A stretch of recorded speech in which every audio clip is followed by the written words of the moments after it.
Good morning to all. Morning, sir. Good morning, sir. Morning. Good morning. Good morning. Good morning. Morning, sir. Good morning. Good morning. ठीक है. परसों हमारा last class है. आज Wednesday है, Thursday, Friday तक हमको एसएचएम खत्म करना है. ठीक है, हम कर लेंगे, आराम से कर लेंगे. तो अभी हम लोग स्प्रिंग ब्लॉक सिस्टम देख रहे थे. उसी में नेक्स्ट केस ले रहे हैं. स्प्रिंग ब्लॉक सिस्टम में ही हम और कुछ इलस्ट्रेशंस ले रहे हैं. ठीक है, पहले हम स्प्रिंग ब्लॉक सिस्टम को खत्म करके आज कंपाउंड पेंडुलम और सिंपल पेंडुलम स्टार्ट करना चाह रहे हैं. सो देखो, मान लो हमारे पास क्वेश्चन इस टाइप से है, तो क्या करोगे. मान लो क्वेश्चन इस टाइप से है कि ये एक ऐसे करके है, ये कैसे करके है, दो ब्लॉक्स हैं, ये नेचुरल लेंथ में है, ये मतलब ये इस तरह से है, और ये अभी नेचुरल लेंथ में है. इसका स्प्रिंग कांस्टेंट दिया हुआ है 800 न्यूटन पर मीटर. 800 न्यूटन पर मीटर. फ्रिक्शनलेस सरफेस है. इसकी मास है, मान लेते हैं, मान लो इसकी मास है 6 kg, इसकी मास है 6 kg, इसकी मास है 3 kg. हमने इसको एक स्पीड दे दिया 3 मीटर पर सेकेंड और इसको एक स्पीड दे दिया 6 मीटर पर सेकेंड और छोड़ दिया. तो क्या होगा. अगर हमने इसको एक स्पीड दे दिया 3 मीटर पर सेकेंड, इसको एक स्पीड दे दिया 6 मीटर पर सेकेंड, तो क्या होगा. अभी ये स्प्रिंग नेचुरल लेंथ में था. तो जब स्प्रिंग नेचुरल लेंथ में था, दो ब्लॉक अटैच हैं, इसको भी जर्क दिया, इसको भी एक इनिशियल स्पीड दिया, इसको भी एक इनिशियल स्पीड दिया और छोड़ दिया. अब पूछा गया है कि इसका एम्पलीट्यूड क्या होगा, इसकी वेलोसिटी क्या होगी, वगैरह वगैरह. तो सबसे पहले हम क्या करते हैं, इन दोनों का सिस्टम मान लें, हम सबसे पहले इस सिस्टम के सेंटर मास की वेलोसिटी निकालते हैं. बताओ इसके सिस्टम के सेंटर मास वेलोसिटी कितना होगा. m1v1 plus m2v2 by m1 plus m2. तो क्या होगा बताओ. m1v1 मतलब क्या हो गया 18, 6 इंटू 3, 6 इंटू 3, m2v2 ये भी राइट वर्ड है, m2v2 by m1 plus m2 means 9. So that becomes 4 metre per second. यानी सेंटर मास वेलोसिटी कितनी है 4 metre per second. Centre mass velocity कितनी है 4 मीटर पर सेकेंड. अब हम क्या करते हैं, ये सेंटर मास की वेलोसिटी है, ये कांस्टेंट रहेगी, ये कंजर्व रहेगी. क्यों रहेगी कंजर्व. क्योंकि सेंटर मास की वेलोसिटी एक्सटर्नल फोर्स से ही बदलता है, इंटरनल फोर्स से नहीं बदलता है. ठीक है, तो सेंटर मास वेलोसिटी को इसमें से बाहर निकाल दो. क्या करो तुम, यहां पे एक ट्रेन मान लो जो एक कांस्टेंट स्पीड से चल रही है. ये एक ट्रेन है जो एक कांस्टेंट स्पीड से चल रही है और जिसकी स्पीड है velocity of centre of mass with respect to ground, that is equal to 4 metre per second, and that is a constant. Suddenly that is going to be constant because net force is 0. अब इस centre of mass frame में अगर तुम बैठ के देखोगे तो क्या दिखेगा. अगर तुम इस ट्रेन में बैठ के देखोगे तो इसकी स्पीड क्या दिखेगी, इसकी स्पीड दिखेगी.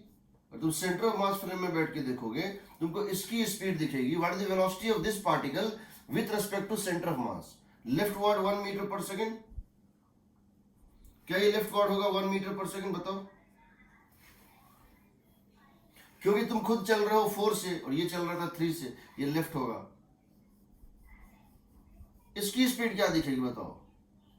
सेंटर मास फ्रेम में अगर बैठ के देखेंगे, ये पर्सन, इसकी स्पीड क्या दिखेगा. इसका था 6 और ये था 4, तो ये कितने से जाता हुआ दिखेगा right word 2 metre per second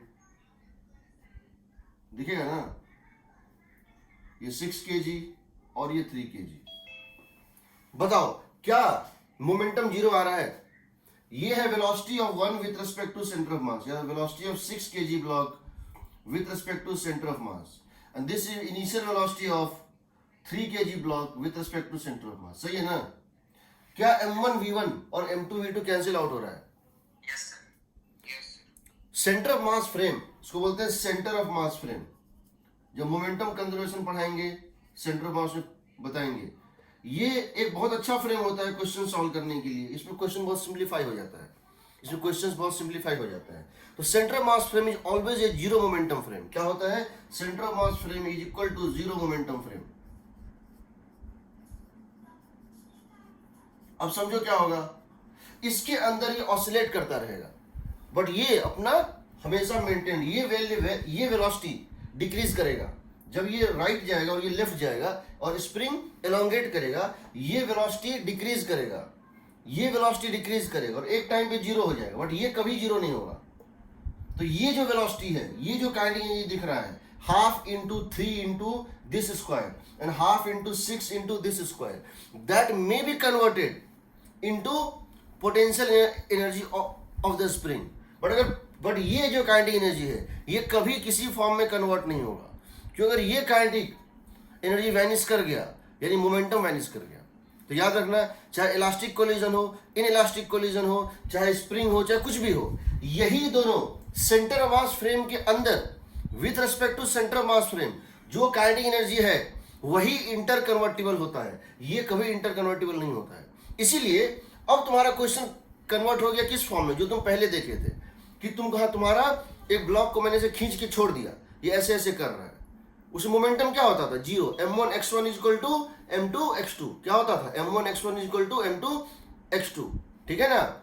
दूसरी बात, m1 v1 equal to m2 v2, where half k x square plus half m1 v1 square plus half m2 v2 square is a conserved quantity. तो तुम इसको भूल जाओ, तुम इसको देखो ऐसे चलो। अब क्या होगा, यहां से ये इनिशियल स्टेट था, यहां से t/4 टाइम के बाद यहां से ये t इक्वल टू 0 पे था, ये फोटो कहां पर है, t इक्वल टू 0 पर है। Now t equal to t/4 पे क्या होगा, देखो t इक्वल टू t/4 पे क्या होगा, जब t equal to time period का 1/4 होगा, ये अपने लेफ्ट एक्सट्रीम पे और ये अपने राइट एक्सट्रीम पे रुक जाएगा। This stops here, this stops here, ये यहां से चल के और ये यहां से चल के रुक जाएगा। They both come to rest in this centre of mass frame, ये इसका लेफ्ट एक्सट्रीम होगा, ये इसका राइट एक्सट्रीम होगा। जूम आउट कर दो। अच्छा कट जाएगा तब उसमें, अच्छा रुक जाओ, तो एक काम करते हैं, इसी में बताते हैं।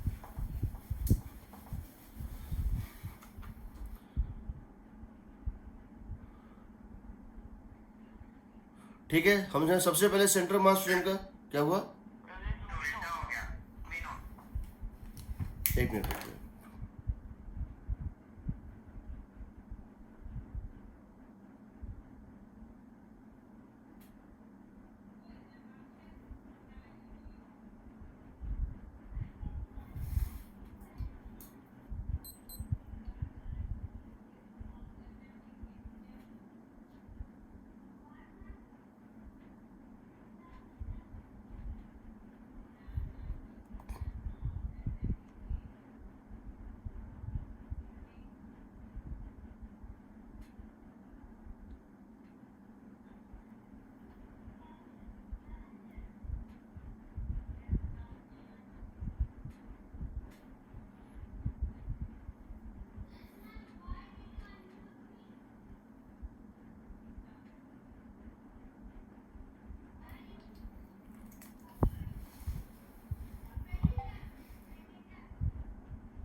सर वो पूरा बोर्ड भी चलेगा सर?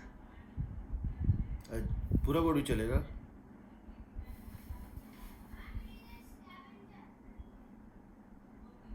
ठीक है, देखो अब तुम्हारा सिस्टम, तुम बाहर को भूल जाओ, अंदर बैठ के तो तुमको अब ये दिख रहा है जो तुम्हारा पहले कंडीशन होता था, 2 ब्लॉक सिस्टम SHM वाला। तो अब तुम क्या देखते हो, पहली बात तो अब क्या होगा, t इक्वल टू 0 पे ये यहां पर था, t इक्वल टू t/4 के बाद क्या होगा, 1/4 ऑफ टाइम पीरियड, ये अपने लेफ्ट एक्सट्रीम पहुंच के स्टॉप हो जाएगा। कहाँ स्टॉप हो जाएगा, सेंटर मास फ्रेम में, ये अपने लेफ्ट एक्सट्रीम पे आके स्टॉप हो जाएगा और ये अपने राइट एक्सट्रीम में जाके स्टॉप हो जाएगा।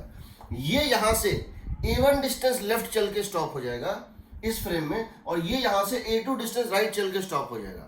a1 को क्या बोलेंगे, इसका एम्पलीट्यूड बोलेंगे, a2 को क्या बोलेंगे, इसका बोलेंगे एम्पलीट्यूड। क्यों, ये इसका मीन पोजीशन है, यहां इस पे नेट फोर्स था 0, ये इसका मीन पोजीशन है और ये इसका मीन पोजीशन है ना, ये इसका मीन पोजीशन और ये इसका मीन पोजीशन है।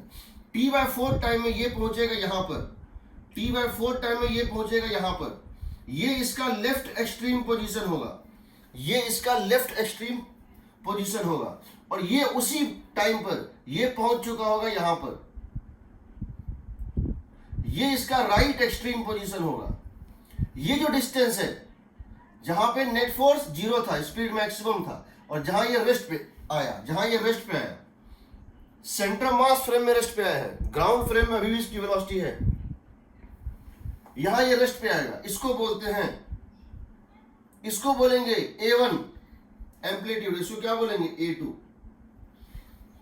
तो क्या लिख सकते हो, m1 3 into a1 is 6 into a2, m1 a1 is equal to m2 a2। दूसरा तुम क्या लिख सकते हो, जो भी यहां पर एनर्जी था, half into 6 into 1 square plus half into 3 into 2 square, ये हाफ इंटू, जब ये दोनों रुक गया, टोटल एनर्जी जो है कहां पे है, स्प्रिंग में, half k into a1 plus a2 whole square. हम इसको लिख सकते हैं, बट इसको हम दूसरे तरीके से करेंगे।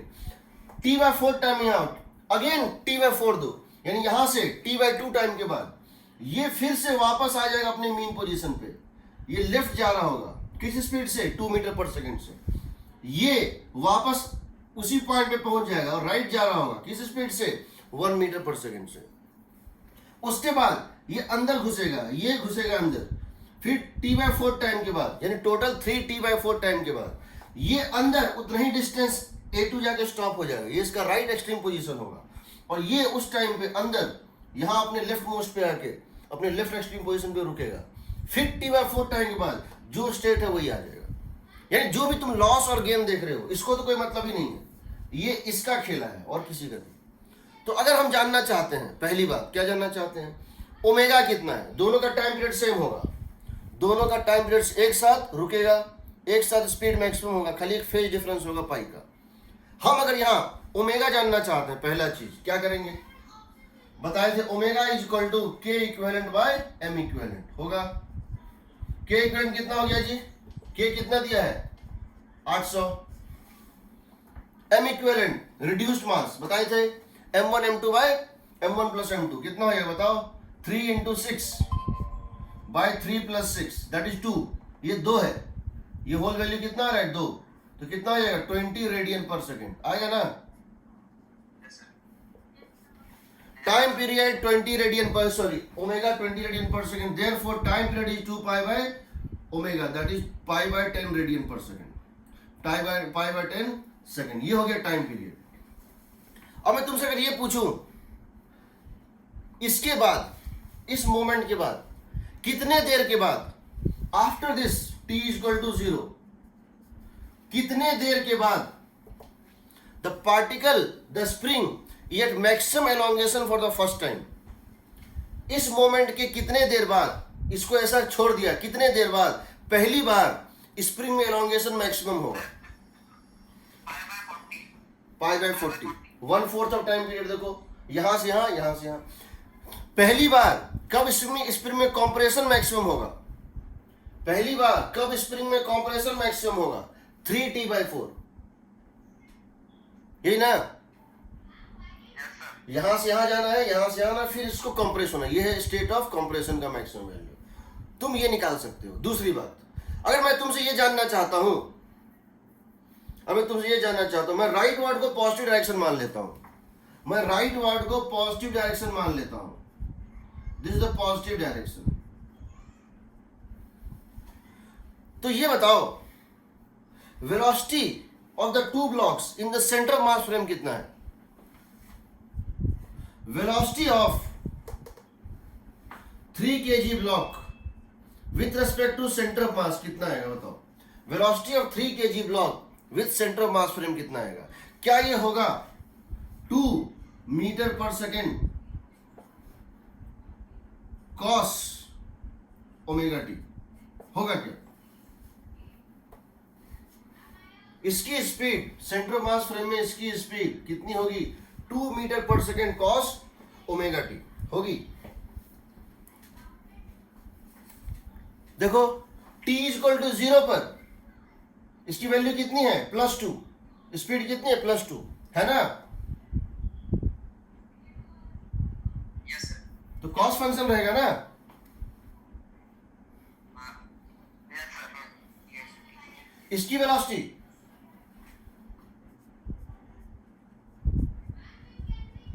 -6 sorry -1 metre per second cos omega T. सही है क्या? Yes sir. Yes sir. अब समझो, अगर तुम इसकी वेलोसिटी निकालना चाहते हो क्यों, कौन से फ्रेम में? ग्राउंड फ्रेम में। तुम जानना चाहते हो इसकी मिनिमम और मैक्सिमम वेलोसिटी कितनी होगी ग्राउंड फ्रेम में। यहां तो पता चल गया, सेंटर मास फ्रेम में तो समझ गए कि ये लेफ्ट राइट -1 0 +1 0 इस तरह, +2 0 -2 0। ठीक, लेकिन अगर हम ग्राउंड फ्रेम में इसकी स्पीड जानना चाहते हैं, रेंज ऑफ स्पीड जानना चाहते हैं, तो क्या करेंगे? हम लिखेंगे velocity of suppose 3 kg block with respect to ground. ये velocity of 3 kg block with respect to centre of mass plus velocity of centre mass respect to ground होगा ना? ये तो फिक्स है, ये तो फिक्स है 4, ये तो फिक्स वैल्यू है, ये तो कभी नहीं बदलेगा। ये वैल्यू जो है वेरी कर रहा है, तो क्या लिख दोगे? 2 cos ओमेगा टी लिख दोगे, होगा ना? Yes sir. देखो तो t इक्वल टू 0 पे क्या आ रहा है? 6। 6 था ना? 6 ग्राउंड फ्रेम में। Yes sir. Yes sir. अब मैं तुमसे दो चीजें पूछ सकता हूं। पहला, इसकी रेंज कितनी होगी ग्राउंड फ्रेम में? इसके वेलोसिटी पूरे मोशन, ये मोशन चलता रहेगा। ग्राउंड से देखोगे तो ऐसे ऐसे भी हो रहा है और चल भी रहा है। ग्राउंड से देखोगे तो क्या देखोगे? ये ऐसे ऐसे तो कर ही रहा है, बट ये जिस कार के भीतर ऐसे ऐसे कर रहा है वो कार भी चल रहा है कांस्टेंट स्पीड से। तो अगर तुम जानना चाहते हो इसका, देखो इसकी वैल्यू -1 से +1 लाई करती है। इसकी मिनिमम वैल्यू क्या होगी? इसकी मिनिमम वैल्यू क्या होगी? 2, और मैक्सिमम कितनी होगी? 6 होगी ना? Yes sir. उसी तरह से हम तुमसे ये भी पूछ सकते हैं कि इतने टाइम के बाद इसकी स्पीड क्या है। जैसे हम अगर यहां पूछ दें तुमको, अगर हम तुम्हें यहां पूछ दें t π/10 सेकेंड है ना? ठीक है, इसको हम 12 से डिवाइड करते हैं। ये होता π/180 सेकेंड के बाद, 120 सेकेंड के बाद। और तुमसे हम पूछें, ये क्वेश्चन दे दें और पूछें कि π/120 सेकेंड, एट π/120 सेकेंड इसकी स्पीड क्या है? तो पहले ये बताओ, π/120 का मतलब अगर टाइम होता है इतना तो 360 डिग्री होता है। तो π/120 में इसको 12 से डिवाइड किए ना? Yes sir. या काम करो, इसको इसको 6 करो, π/60 कर दो। π/60 सेकेंड के बाद ये 1/6 ऑफ टाइम पीरियड है। ये एंगल क्या होगा? 60 डिग्री। ओमेगा टी क्या हो जाएगा? टाइम इतना हम दे दें तो ओमेगा टी कितना हो जाएगा वो बताओ? ओमेगा टी हो जाएगा, ओमेगा का मतलब क्या हो गया? ओमेगा का मतलब हो गया, यहां से देखो, ओमेगा का मतलब क्या था? 20 ना? 20 इंटू π/60 कितना हो गया? π/3 ना? 60 डिग्री। यहां अगर 60 डिग्री दोगे तो ये स्पीड क्या निकलेगा? ओमेगा टी अगर 60 डिग्री देंगे क्या आएगा? 5 मीटर पर सेकेंड। तुम निकाल सकते हो, 5 मीटर पर सेकेंड है। ठीक है, दूसरी बात ये था गया। उसी तरह से velocity of 6 kg block with respect to ground velocity of 6 kg with respect to center of mass plus velocity of center of mass to ground and that will become equal to, ये तो fix है 4 और ये कितना था -2 -1 cos omega t -1 cos omega t plus 4। आप देख सकते हैं इसका वैल्यू t इक्वल टू 0 पे क्या निकल रहा है, एक मिनट, हाँ t इक्वल टू 0 इसका वैल्यू क्या निकल रहा है 3 निकल रहा है ना, t इक्वल टू 0 इसका वैल्यू निकल रहा है 3 और t के साथ वेरी करेगा। हम पूछ सकते हैं, हम जानना चाहते हैं इन दोनों का एम्पलीट्यूड क्या होगा, यानी ये यहां से कितना लेफ्ट और कितना राइट मैक्सिमम चलेगा, इसकी एम्पलीट्यूड क्या होगी। इसको निकालने का दो तरीका है, लेकिन हम अपने शॉर्टर मेथड से ही जाएंगे। हम लिखेंगे amplitude is equal to omega, V max is equal to omega A. क्या लिखेंगे, हम लिखेंगे, हमको निकालना है एम्पलीट्यूड, हम लिखेंगे V max is equal to omega A. ये होता है ना, Yes, sir. ये बताओ, ये यहां पर इसकी स्पीड मैक्सिमम थी, नेचुरल लेंथ जब है फोर्स 0 है, जब फोर्स 0 होता है वो मीन पोजीशन होता है, वहां स्पीड मैक्सिमम वो कितनी है 1। So 1 metre per second is equal to, omega निकाल चुके हो कितना है 20, A1 A2 निकल गया 5 सेंटीमीटर, 1/20 मीटर, A2 कितना हो गया 5 सेंटीमीटर। उसी तरह से यहां देखो, ये जो स्पीड 2 मीटर पर सेकेंड है ग्राउंड फ्रेम में नहीं, सेंटर मास फ्रेम में, ये नहीं लोगे, इसको ओमेगा ए नहीं लिखोगे, इसको ओमेगा ए नहीं, क्योंकि ओमेगा ए में वो वेलोसिटी होता है जो एक्सट्रीम पे जाके खत्म हो जाता है, वी मैक्स वो वेलोसिटी होता है जो फुल्ली कन्वर्ट हो जाता है पोटेंशियल एनर्जी में, बट ये पूरा का पूरा कन्वर्ट नहीं होगा, ये कन्वर्ट हो गया और ये अगर खत्म हो गया तो मोमेंटम कंजर्वेशन वायलेट हो जाएगा। मोमेंटम कंजर्वेशन को फॉलो करते हुए जितना ज्यादा एनर्जी निकाल सकते हो पोटेंशियल में कन्वर्ट करने के लिए, वो ये है हाफ 3 इंटू दिस स्क्वायर, ये मोमेंटम में नहीं जाएगा कभी नहीं, चाहे किसी भी टाइप का कुछ भी हो जाए। तो ये जो 2 है इसको क्या लिख दोगे बताओ, इसको क्या लिख दोगे, 2 is equal to this 2 metre per second is equal to omega, तो कॉमन है दोनों का 20, ओमेगा तो दोनों का सेम है 20 इंटू A1। तो देखो A1 क्या आएगा 1/10 मीटर 10 सेंटीमीटर। तो देखो जिसका मास कम है, जिसका मास हाफ है, उसका एम्पलीट्यूड डबल है ना। Yes, sir. चलिए, तो इसको याद रखना, इस टाइप क्वेश्चंस को हम सेंटर मास फ्रेम में जाके बनाते हैं। पहले सेंटर मास वेलोसिटी निकाल लो, सेंटर मास को अलग कर दो, वो इंडिपेंडेंट है, वो एसएचएम के इफेक्ट नहीं कर रहा है, वो एसएचएम के, हम एक कार में बैठे हैं, एक ब्लॉक को ऐसे खींचे, 2 ब्लॉक को छोड़ दिए, वो एसएचएम कर रहा है, तब तक जिस कार में बैठे वो कार चलने लगा, तो चलने लगा, दुनिया के लिए बदल गया, मेरे लिए हम कार के अंदर बैठे वही चल रहा है। किसी भी कांस्टेंट वेलोसिटी से चलने से, वो भी इनर्शियल फ्रेम ही है, कांस्टेंट वेलोसिटी से चलता हुआ फ्रेम भी इनर्शियल फ्रेम है, उसमें कुछ नहीं बदलता है, ठीक है। चलो, तो इस टाइप के क्वेश्चंस आपको मिल सकते हैं, उसमें वी मैक्स वी मीन आप ये सब कुछ निकाल सकते हैं, ठीक है, ओके। चलो मिटा इसको, इसमें कोई डाउट किसी को, ठीक है। Next illustration, Yes, sir. कभी कभी ऐसा हो सकता है आपको स्प्रिंग ब्लॉक सिस्टम पूछे, आपसे एक स्प्रिंग ब्लॉक सिस्टम पूछे, लेकिन उसमें ये करे, वो स्प्रिंग ब्लॉक सिस्टम में जो स्प्रिंग है उसमें पहले से टेंशन है, उसमें पहले से एलोंगेशन है, और अब तुमसे क्वेश्चन पूछ दे क्या करना है और क्या नहीं करना है। जैसे हम बता रहे हैं, देखो उसमें क्या करोगे, उसमें क्या करोगे, हमको अगर इस तरह से पूछा गया है, हमसे अगर ये कहा गया है कि मान लो एक स्प्रिंग ब्लॉक सिस्टम है इस तरह से,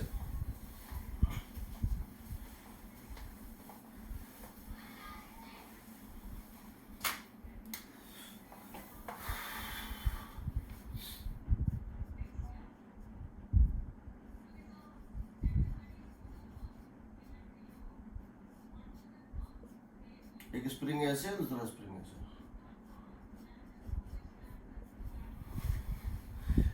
इन दोनों स्प्रिंग की नेचुरल लेंथ है, इन दोनों स्प्रिंग की नेचुरल लेंथ है, इनकी ये लेंथ, ये डिस्टेंस दिया हुआ है 2L0, ये डिस्टेंस दिया हुआ है 2L0। स्प्रिंग कांस्टेंट इसकी भी के, इसकी भी के, बट स्प्रिंग की नेचुरल लेंथ थी, बट स्प्रिंग की नेचुरल लेंथ थी, natural length of spring is L0, natural length of each spring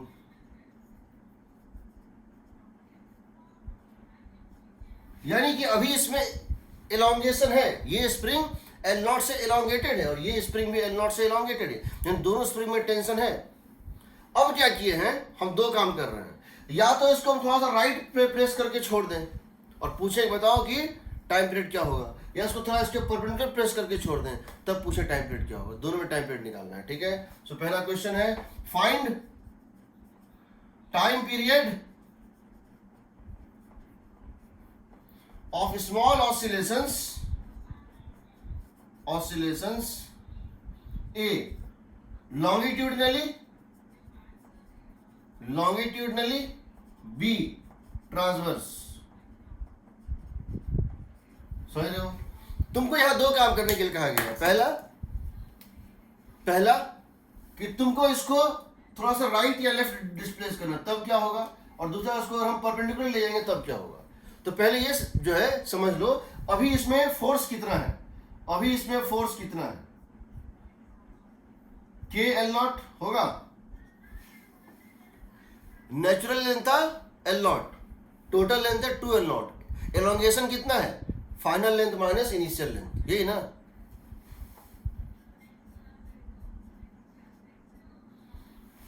अभी इसमें टेंशन है पहले से, नेचुरल लेंथ पे नहीं है। इन दोनों का नाम दे दो F0, let it be F0, ये टेंशन पहले से F0 है, यानी F0 इधर खींच रहा है, F0 जो दोनों बैलेंस था। अब क्या करते हैं केस 1 के लिए, केस 1 के लिए हम क्या करते हैं, इसको यहां से हम थोड़ा सा राइट खींचते हैं, कितना distance x, this is very small distance x, this is very small distance x, हम इसको थोड़ा सा राइट खींचते हैं तो क्या होगा, जब इसको थोड़ा सा राइट खींचेंगे तो क्या होगा बताओ। तो इसके ऊपर ये फोर्स बढ़ जाएगा, कितना बन जाएगा बताओ, K into L0 plus x बन जाएगा, और ये फोर्स थोड़ा सा घट जाएगा क्योंकि इसमें एलोंगेशन घटी, हो जाएगा K into L0 minus x।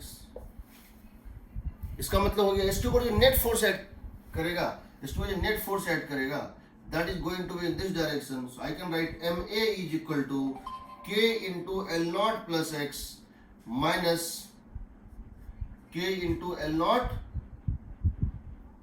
Minus x, यही ना, सही है।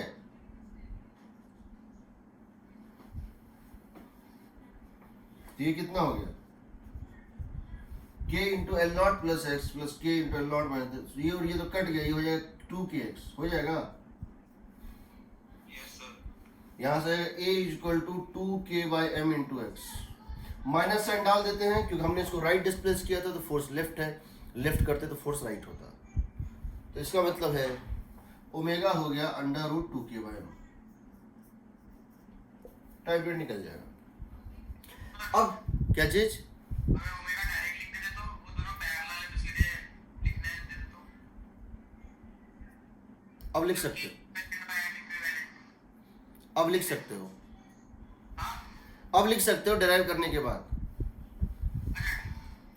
ये देखो B, अब मेरे से ये कहा गया कि हम क्या कर रहे हैं, इसको ऐसे खींच रहे हैं, कितना डिस्टेंस x डिस्टेंस, बहुत स्मॉल डिस्टेंस x, इसको हम ऊपर खींच रहे हैं, इसको ऊपर लेके जा रहे हैं, वेरी स्मॉल डिस्टेंस, नेग्लिजिबल है, खाली डायग्राम में हम इसको बड़ा करके दिखा रहे हैं। और आप इसको ले जाएंगे तो ये हो जाएगा नया लेंथ, ये हो जाएगा नया लेंथ, ये हो जाएगा नया लेंथ, ये हो जाएगा नया लेंथ। ये मान लो थीटा है, ये मान लो थीटा है। तो अब यहां पर एक फोर्स लग रहा होगा F और ये एक फोर्स लग रहा होगा F, तो क्या लिख देंगे बताओ, नेट फोर्स होगा नीचे की तरफ, होगा ना?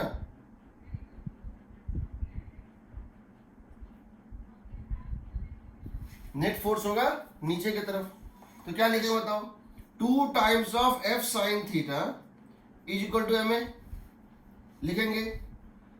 2 टाइम्स ऑफ एफ का वैल्यू कितना होगा? एफ का वैल्यू कितना होगा? इसको थोड़ा सा एक्स लेके ऊपर, तो ये लेंथ कितना हो जाएगा? L nought square, sorry 2 L nought का होल स्क्वायर, ये लेंथ क्या बन जाएगा? 2 एल नॉट का whole square plus X square का रूट, होगा ना? क्यों ये लेंथ है 2 एल नॉट, ये है एक्स, 2 एल नॉट का स्क्वायर प्लस एक्स स्क्वायर का रूट, तो ये हो जाएगा 2 टाइम्स ऑफ एफ। और साइन थीटा का मतलब है, साइन थीटा का मतलब है एक्स बाय और दिस स्क्वायर। अच्छा एक चीज बताओ, एक्स बहुत स्मॉल है, बिकॉज एक्स बहुत स्मॉल है, इसको मान सकते हैं लगभग इक्वल टू 2 एल नॉट ही होगा। हम मान सकते हैं ये लगभग इक्वल टू 2 एल नॉट ही होगा। When theta tends to 0, sin theta, tan theta are same. They are both equal to theta. तो हम इसको ये मान सकते हैं, हम इसको ये मान सकते हैं। तो अगर इसको इस तरह से दे दें और थीटा बहुत छोटा है, थीटा को थीटा मान लें इक्वल टू एम ए, तो 2 टाइम्स ऑफ, हम कह सकते हैं जो टेंशन का मैग्नीट्यूड यहाँ था, यहाँ इसमें एलोंगेशन था सपोज 50 सेंटीमीटर, और यहाँ पर जाने के कारण एलोंगेशन और बढ़ के हो गया 1 मिलीमीटर, तो वह 50 सेंटीमीटर के कंपैरिजन में 1 मिलीमीटर का एक्स्ट्रा एलोंगेशन नेग्लिजिबल है, उसको हम नेग्लेक्ट कर देते हैं। हम कह रहे हैं कि tension almost remain same, tension almost remain same because of this very small. तो इस केस में तुम्हारा हो जाएगा 2 times of F nought into theta, theta मतलब कितना हो गया? एक्स बाई 12 होगा ना? X by 12 is equal to M A. Theta मतलब टेन थीटा, टेन थीटा मतलब X by 12 into M A. यहां से हम क्या देखें, 2 से 2 कट गया, 2 से 2 कट गया एल नॉट, तो तुम इसको लिख सकते हो, तुम इसको लिख सकते हो F into by L nought into X is equal to M A. तो एक ए को क्या लिख दोगे? Acceleration becomes minus F nought by L nought M into X, F nought by L nought M into X, यहां हो गया minus sign के साथ। तो इसको तुम मान सकते हो ओमेगा, ओमेगा कितना हो जाएगा? Under root of F nought by L nought M, ठीक है? तो यहां पर, और अगर हम यहां इसकी बात करें, बिकॉज हमने केस वैसा लिया था कि यहां पर हम एफ नॉट को क्या डाल देंगे? के टाइम्स ऑफ एल नॉट, ये कितना हो जाएगा? K times of L nought by L nought M, तो अंडर रूट के बाय एम ही आ रहा है, अंडर रूट के बाय एम ही आ रहा है। ट्रांसवर्स डिस्प्लेसमेंट में अंडर रूट के बाय एम आ रहा है, लॉन्गिट्यूडनल में क्या आ रहा था? अंडर रूट 2 के बाय एम आ रहा था ना? हाँ, थोड़ा जोर से बोलो।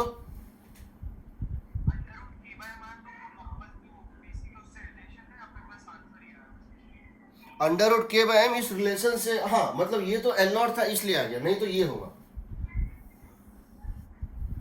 इनिशियल टेंशन जो भी था, इनिशियल टेंशन जो भी था, ट्रांसवर्स के केस में इनिशियल टेंशन नहीं बदलता है, याद रखना। देखो जब हम लॉन्गिट्यूडनल लिए थे तो इनिशियल टेंशन कट गया, इनिशियल टेंशन कट गया, देखो इनिशियल टेंशन कट गया और जो एक्स्ट्रा टेंशन है वो जुड़ गया।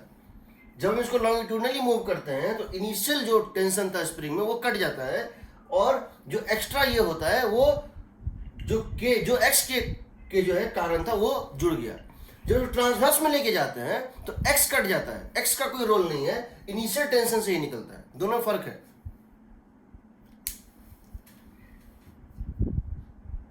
ठीक है?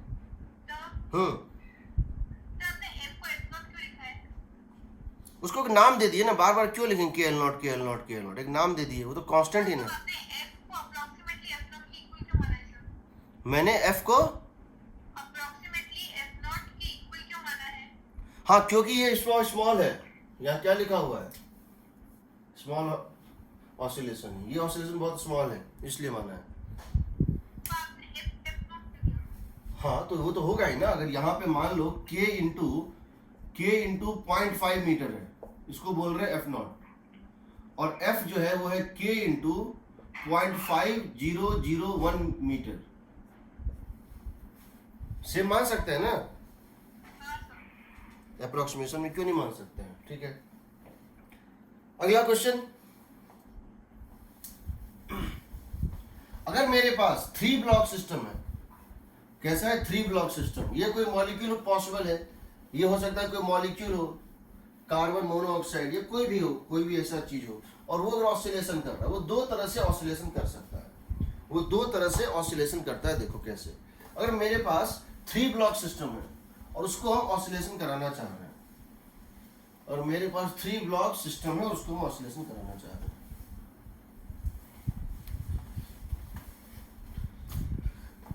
एक ये ब्लॉक है,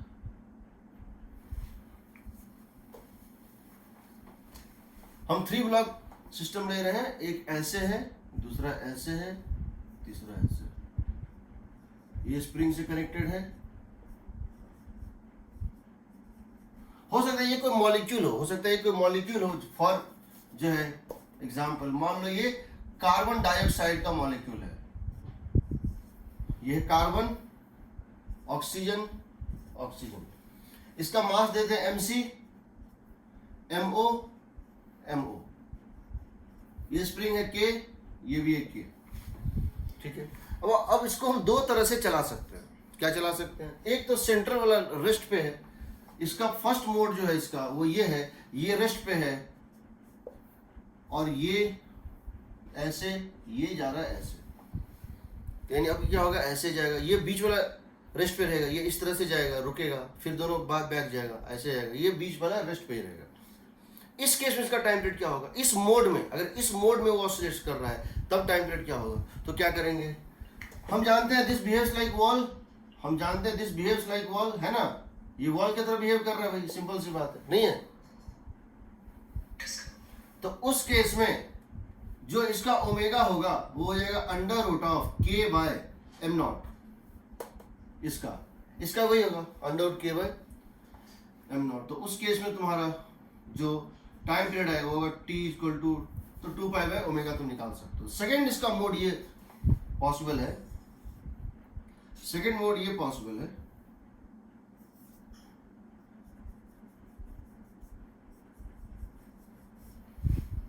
ये m नॉट लेफ्ट जा रहा है, m नॉट जो है लेफ्ट जा रहा है, ये राइट जा रहा है, और ये उसी टाइम पे लेफ्ट जा रहा है। ठीक, इसका मतलब ये हो गया, इसका मतलब ये हो गया कि जब ये लेफ्ट जा रहा था, ये राइट जा रहा था, ये लेफ्ट जा रहा था, कुछ देर बाद सब रुक जाएगा, कुछ देर बाद इसका होगा मैक्सिमम एलोंगेशन, ये और ये रुक जाएगा, और इसका होगा मैक्सिमम कंप्रेशन, ये और ये रुक जाएगा, फिर वापस आएगा, इस तरह से करेगा। एक मोड ये है, इसमें बताना है टाइम पीरियड क्या होगा, इसमें बताना है टाइम पीरियड क्या होगा। हम कह रहे हैं, मान लेते हैं ये मूव कर गया x1 लेफ्ट, ये मूव कर गया x2 राइट, ये भी मूव करेगा x1 लेफ्ट, सिमेट्री है, x1 ये लेफ्ट, x1 ये लेफ्ट, x2 ये राइट। पहला इक्वेशन लिखोगे, सेंटर ऑफ मास नहीं मूव कर रहा है, पूरे सिस्टम का सेंटर ऑफ मास मूव नहीं करेगा, इसका मतलब है m nought into x1, 2 times of m nought x1 is equal to mc into x2, सही है?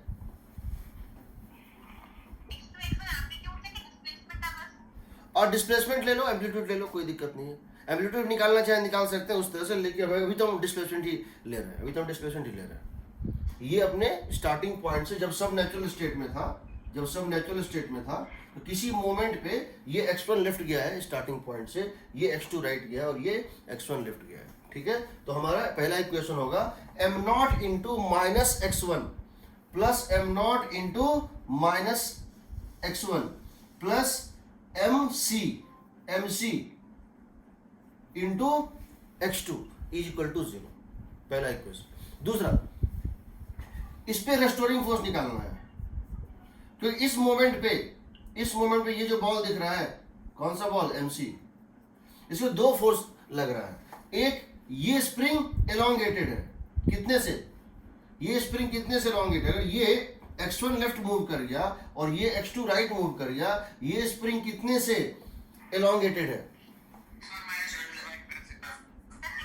x1 plus x2। ये x1 लेफ्ट, इसके कारण भी एलोंगेशन, और ये x2 राइट, इसके कारण भी एलोंगेशन। तो ये हो गया एक फोर्स। दूसरा, ये स्प्रिंग कितना कॉम्प्रेस्ड है? ये मूव किया x1 लेफ्ट, ये मूव किया x2 राइट, इसमें कंप्रेशन कितना है? x1 plus x2। तो ये इसको पुल कर रहा है, एलोंगेटेड स्प्रिंग। कॉम्प्रेस्ड स्प्रिंग क्या है? इसको पुश करेगा, किस फोर्स से? k into x1 plus x2, होगा ना? Yes sir. यानी अगर हम इसके, क्या चीज यहाँ पे, यहाँ पे, ठीक है, ये इस तरह से है, ये इस तरह से है, इसका दूरी है 1 मीटर, इन दोनों हैंड्स के बीच का दूरी है 1 मीटर। ये मूव किया 2 सेंटीमीटर अंदर, ये मूव किया 1 सेंटीमीटर अंदर। अब कितना होगा दूरी दोनों के बीच में? अब इसका जो एक्सीलरेशन होगा,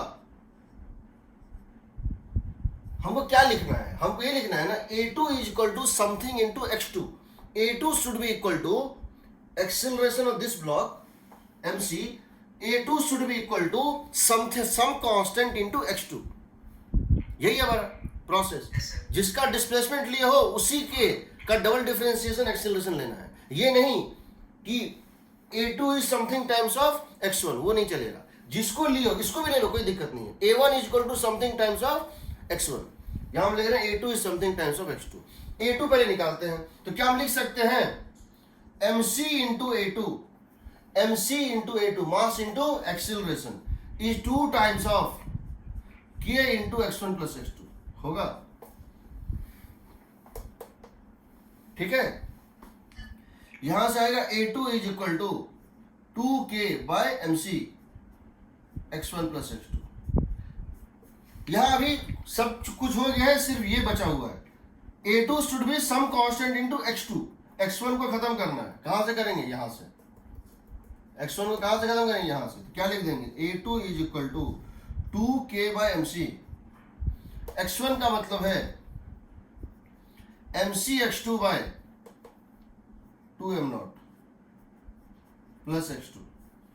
अब चलाएगा तो एक्सेलरेशन होगा a2 is equal to 2k by mc,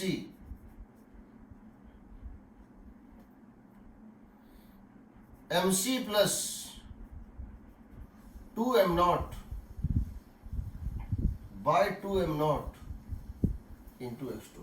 तो यहां से आएगा तुम्हारा, निकल गया ना ओमेगा, यहां एक माइनस साइन डाल दो, ओमेगा हो जाएगा अंडर रूट ऑफ 2 से 2 तो कट गया, तो कितना हो जाएगा? k into mc plus 2m0 by mc into m0, ये होगा ना? तुमसे पूछेगा इन दोनों का रेशियो कितना होता है। इस मोड में टाइम पीरियड, जब ये फिक्स है और ये दोनों चल रहा है, इस मोड में टाइम पीरियड और इस तीनों के चलने वाला टाइम पीरियड, दोनों के ओमेगा का रेशियो क्या होता है? दोनों के ओमेगा का रेशियो क्या होता है? देखो यहाँ k बाय m0 कॉमन है, यहां भी k था, यहां भी k है, यहां भी m0 था, यहां भी m0 है। फर्क सिर्फ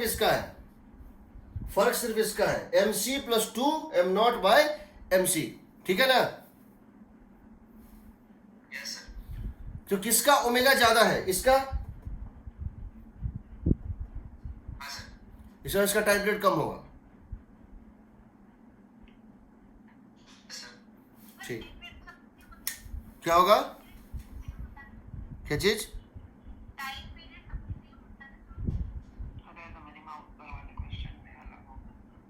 टाइम पीरियड अलग अलग मोड है ना, मोड तो डिफरेंट ना है, समझ रहे हैं ना? ठीक है, अगला क्वेश्चन। हाँ हाँ पूछो। मास सेम है तो डिस्प्लेसमेंट सेम होगा, हाँ ठीक है, हाँ होगा। सिमेट्री होना है, सिमेट्री होना है मतलब कि अगर ये इस टाइप से है, ऐसे इसको मैं ऐसे घुमा दें तो कोई फर्क नहीं पड़ना चाहिए।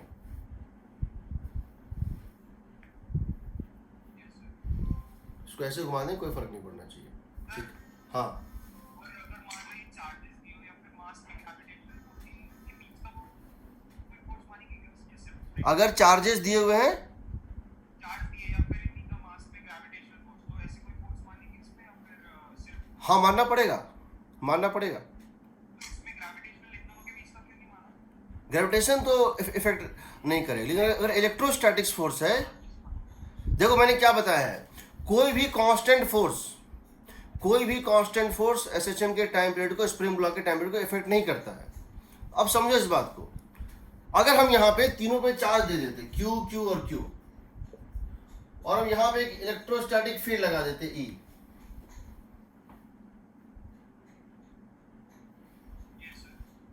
नहीं एक काम करो, इसको भी छोड़ दो, इसको छोड़ दो, यहां सिर्फ Q देते और एक इलेक्ट्रोस्टैटिक फील्ड लगा देते, एक पे चार्ज देके इलेक्ट्रो, क्या इस फील्ड की वजह से इसके ऊपर जो फोर्स है वो कांस्टेंट फोर्स है? तो टाइम पीरियड इफेक्ट नहीं करेगा, टाइम पीरियड इफेक्ट नहीं करेगा। लेकिन अगर हम इस Q, इस पे Q और इस पे Q डाल दें, जब ये एलोंगेट करेंगे, जब दोनों एक दूसरे को रिपेल करेंगे, तो क्या इनके बीच में फोर्स हमेशा कांस्टेंट रहेगी? नहीं रहेगी ना, टाइम पीरियड चेंज होगा। और मैं वो निकाल सकता हूँ टाइम पीरियड कितना होगा, उसका ही मेथड है, हम निकाल सकते हो टाइम पीरियड कितना होगा, वो भी निकाल ही देते हैं अभी। चलो नेक्स्ट क्वेश्चन वही ले लेते हैं, चलो ले लें। चलो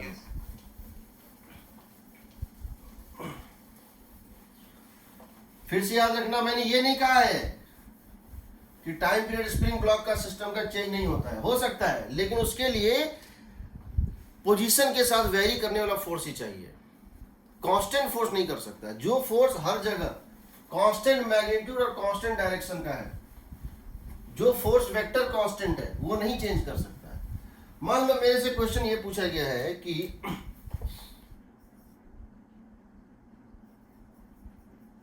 एक स्प्रिंग था, एक स्प्रिंग था और दो ब्लॉक लगे हुए थे। मान लो इसका मास है m, इसका मास भी हम है, सिमेट्रिकली ये भी नेचुरल लेंथ में है, ये भी नेचुरल लेंथ में है, इसकी नेचुरल लेंथ है L0। तुमने इसके ऊपर चार्ज डाल दिया Q, तुमने इसके ऊपर भी चार्ज डाल दिया Q, जैसे चार्ज दोगे ये दोनों रिपेल भी करेगा, तो इनका इक्विलिब्रियम पॉइंट चेंज हो जाएगा। Now this is the new equilibrium,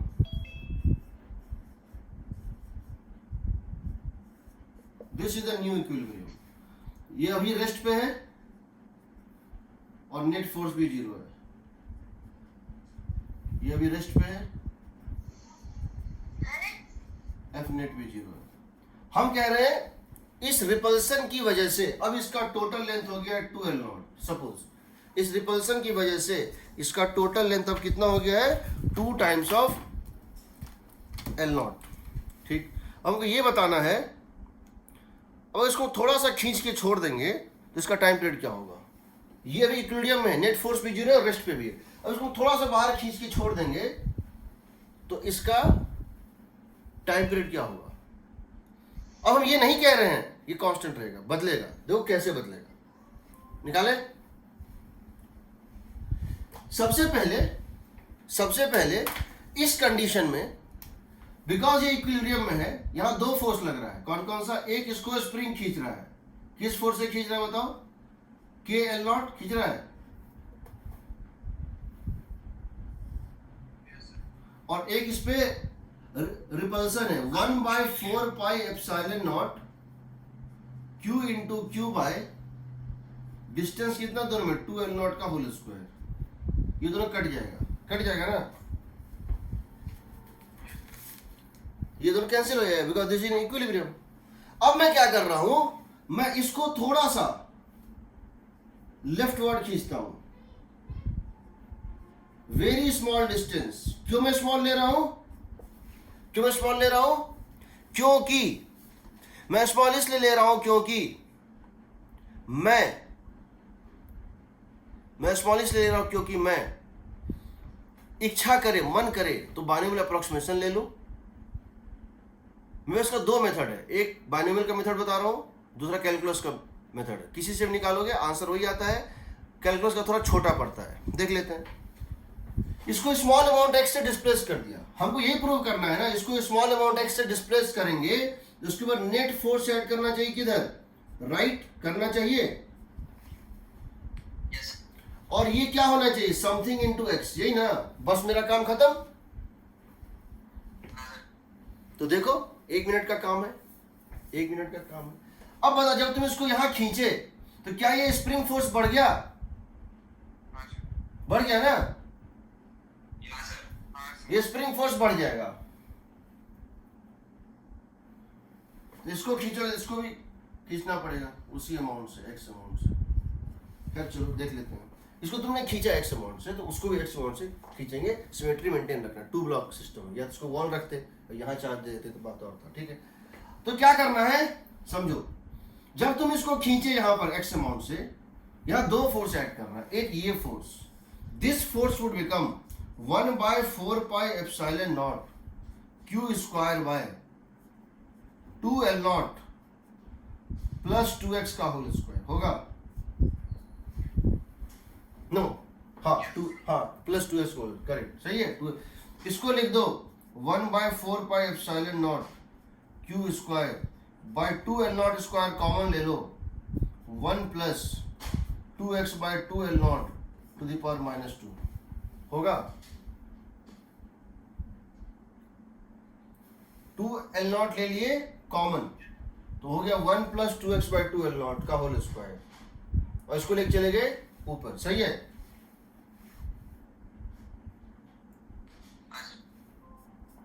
इसका कर दो binomial approximation, 1 plus x to the power n, when mod of x is very less than 1, 1 plus x to the power n होता है 1 plus nx, होता है ना। That would become 1/4πε0 q square by 2L0 square 1 minus 2x by L0। ठीक, अब ये बताओ, ये स्प्रिंग फोर्स कितना हो जाएगा नया, ये स्प्रिंग फोर्स हो जाएगा k spring into L0 plus 2x होगा।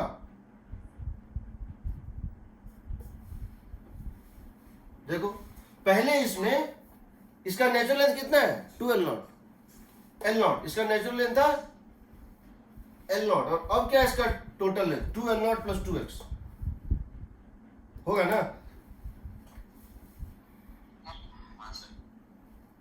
अब तुमको यही प्रूव करना है कि नेट फोर्स राइट है, तो हम बोल रहे हैं net force rightwards is equal to, net force rightwards is equal to k into L0 plus 2x, ये राइट की तरफ था, माइनस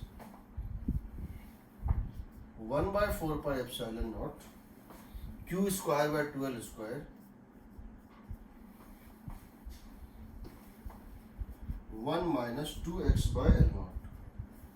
तो देखो इसको जब एक्सपेंड करो, इसका पहला कांस्टेंट टर्म k L0, ये क्या कट रहा था k L0, और ये कट रहा था ना, इसका पहला टर्म k L0 और इसका पहला term minus k q square by this cut जाएगा, k L0, और जब इसको खोलोगे minus k 1/4 q square by 2 L0 का स्क्वायर, ये कट जाएगा ना। तो बचेगा क्या, 2kx, यहां बच जाएगा 2kx, और वहां क्या बच जाएगा प्लस 1/4πε0 2x बाय L0, ये ना, नहीं ये है 2L0 का whole square 1/4πε0 q square by 2L0 का whole square into 2x by L0 होगा।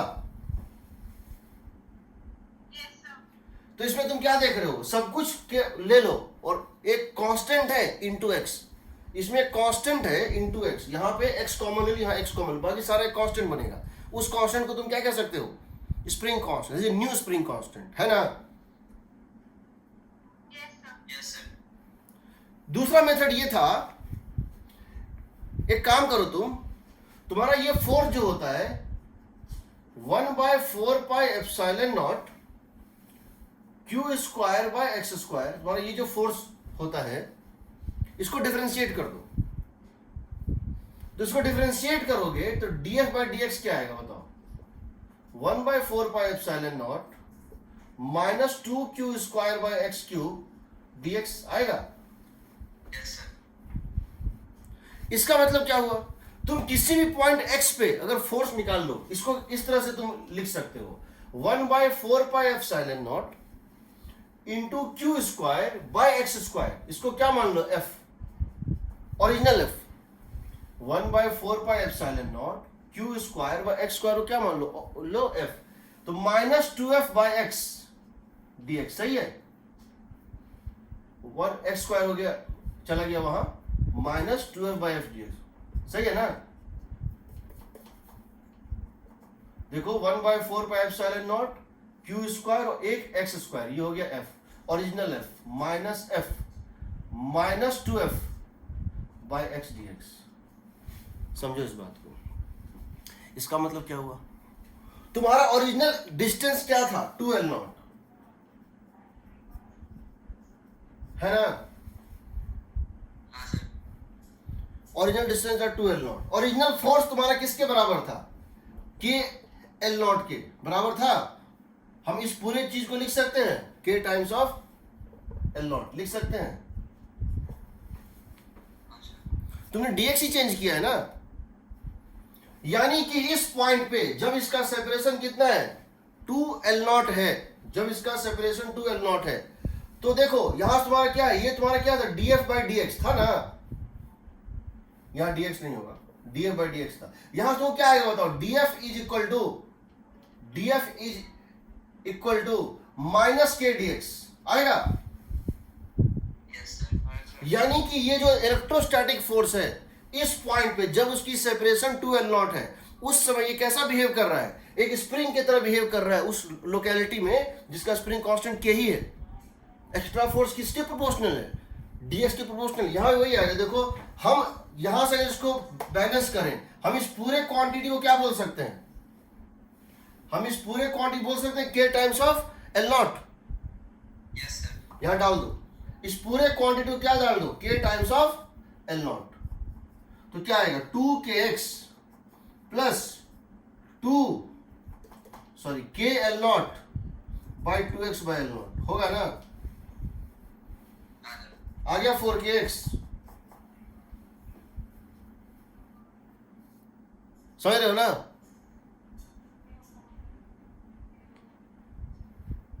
हम किसी भी फंक्शन को डिफरेंशिएट करें तो बताए तो उस दिन, अगर कोई फंक्शन कोई इस टाइप से कोई ग्राफ है, फोर्स वर्सेस एक्स का ग्राफ, अगर फोर्स वर्सेस ग्राफ ऐसा है, कोई भी कर्व हो मैटर नहीं करता है, अगर ये इस पॉइंट पे एक टेंजेंट जो है इसका नेगेटिव है, यानी इस पॉइंट पे फोर्स 0 है, इसके राइट में फोर्स नेगेटिव है, इसके लेफ्ट में फोर्स पॉजिटिव है, तो एसएचएम का केस है ना। हम बाइनोमियल से भी कर सकते हैं, उससे भी कर सकते हैं। ठीक है, हम जब चैप्टर के लास्ट में जाएंगे हम तो इस टाइप के और क्वेश्चंस भी बताएंगे। पहले हमको चैप्टर के लास्ट तक पहुंचने दो। अब देखो इसमें एक टाइप का क्वेश्चन होता है, पूछता है कि इससे ज्यादा एम्पलीट्यूड नहीं होना चाहिए, इससे ज्यादा वो नहीं होना चाहिए, किस एम्पलीट्यूड पे फिसलेगा और किस पे ये करेगा। जैसे अगर तुमसे हम ये पूछना चाहें,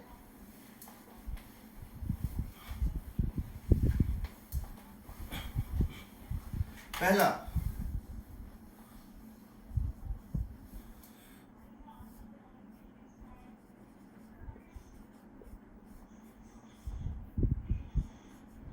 ये M, ये कैपिटल M, ठीक है, ये K, ये सरफेस स्मूथ है,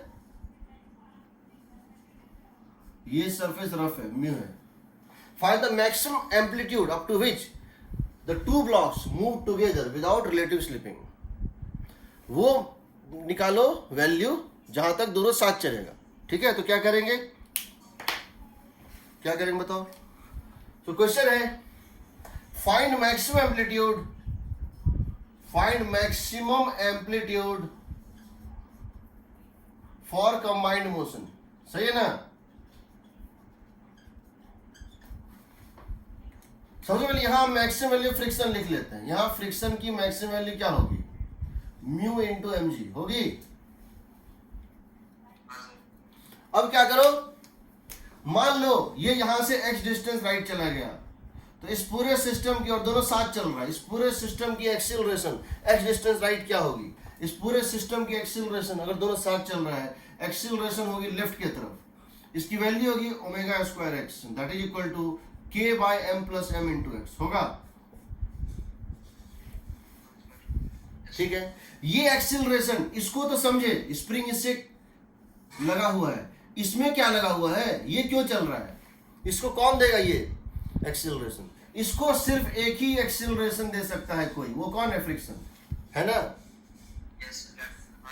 तो friction must be equal to, friction is the only force that is providing acceleration to small m is m a, यानी friction must be equal to m into k into x by M plus m. इसका मतलब जितना ज्यादा x जाएगा, जितना ज्यादा x बढ़ेगा, उतना ज्यादा फ्रिक्शन चाहिए। बट फ्रिक्शन की एक मैक्सिमम लिमिटेशन है, फ्रिक्शन की एक मैक्सिमम लिमिटेशन है। इसकी मैक्सिमम वैल्यू क्या पॉसिबल है? म्यू एम जी, यही ना? तो वही उसका मैक्सिमम ए भी हो भी पॉसिबल है। उससे ज्यादा एक्स दोगे तो फ्रिक्शन उससे ज्यादा चाहिए, पॉसिबल नहीं है। तो फ्रिक्शन को, बिकॉज एक फ्रिक्शन का अपर लिमिट है, इसीलिए डिस्प्लेसमेंट फ्रॉम मीन पोजीशन का भी एक अपर लिमिट होगा, ये ए मैक्स होगा, एम्पलीट्यूड की मैक्सिमम वैल्यू। एम्पलीट्यूड इससे कम रखना, इससे ज्यादा होगा तो जब ये इस पॉइंट को क्रॉस करेगा तो जितना फ्रिक्शन चाहिए उस मोशन को मेंटेन करने के लिए, वो फ्रिक्शन वो नहीं दे सकता है। तो यहां से तुम्हारा ये और ये कट जाएगा, आएगा a max is equal to mu g into m plus m by के।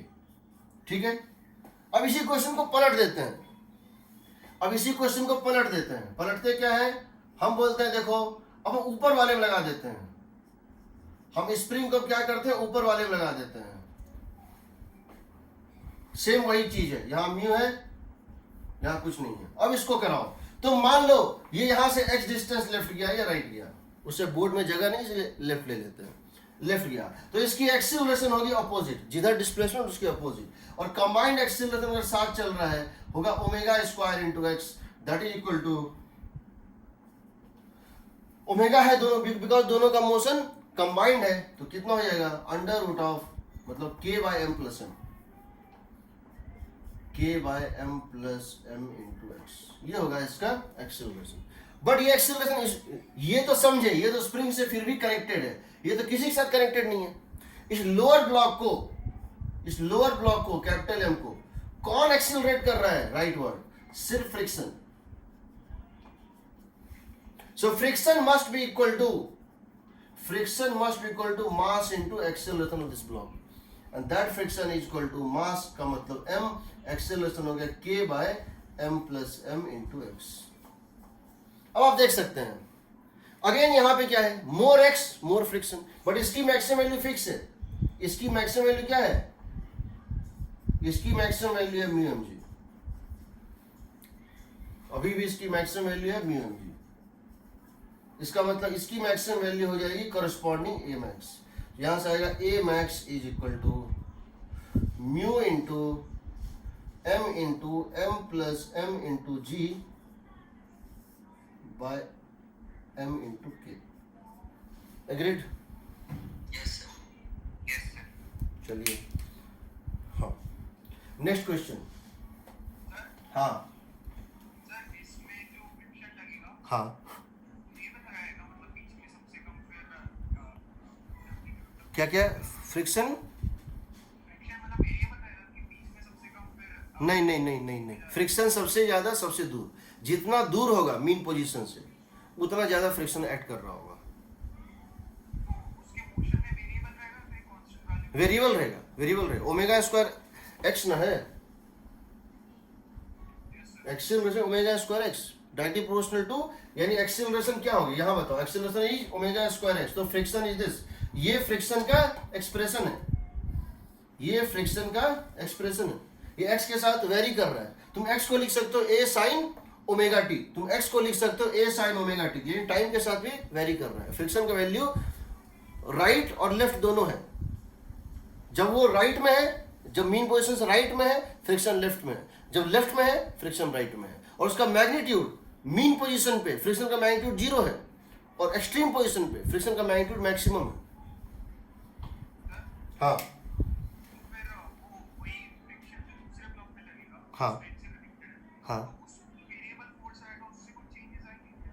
नहीं, वो तो वेरिएबल फोर्स अपने आप को इस तरह से एडजस्ट कर रहा है कि दोनों ब्लॉक को साथ चला सके, दोनों ब्लॉक को वेरिएबल, ये पूरा का पूरा एसएचएम का मोशन है वेरिएबल।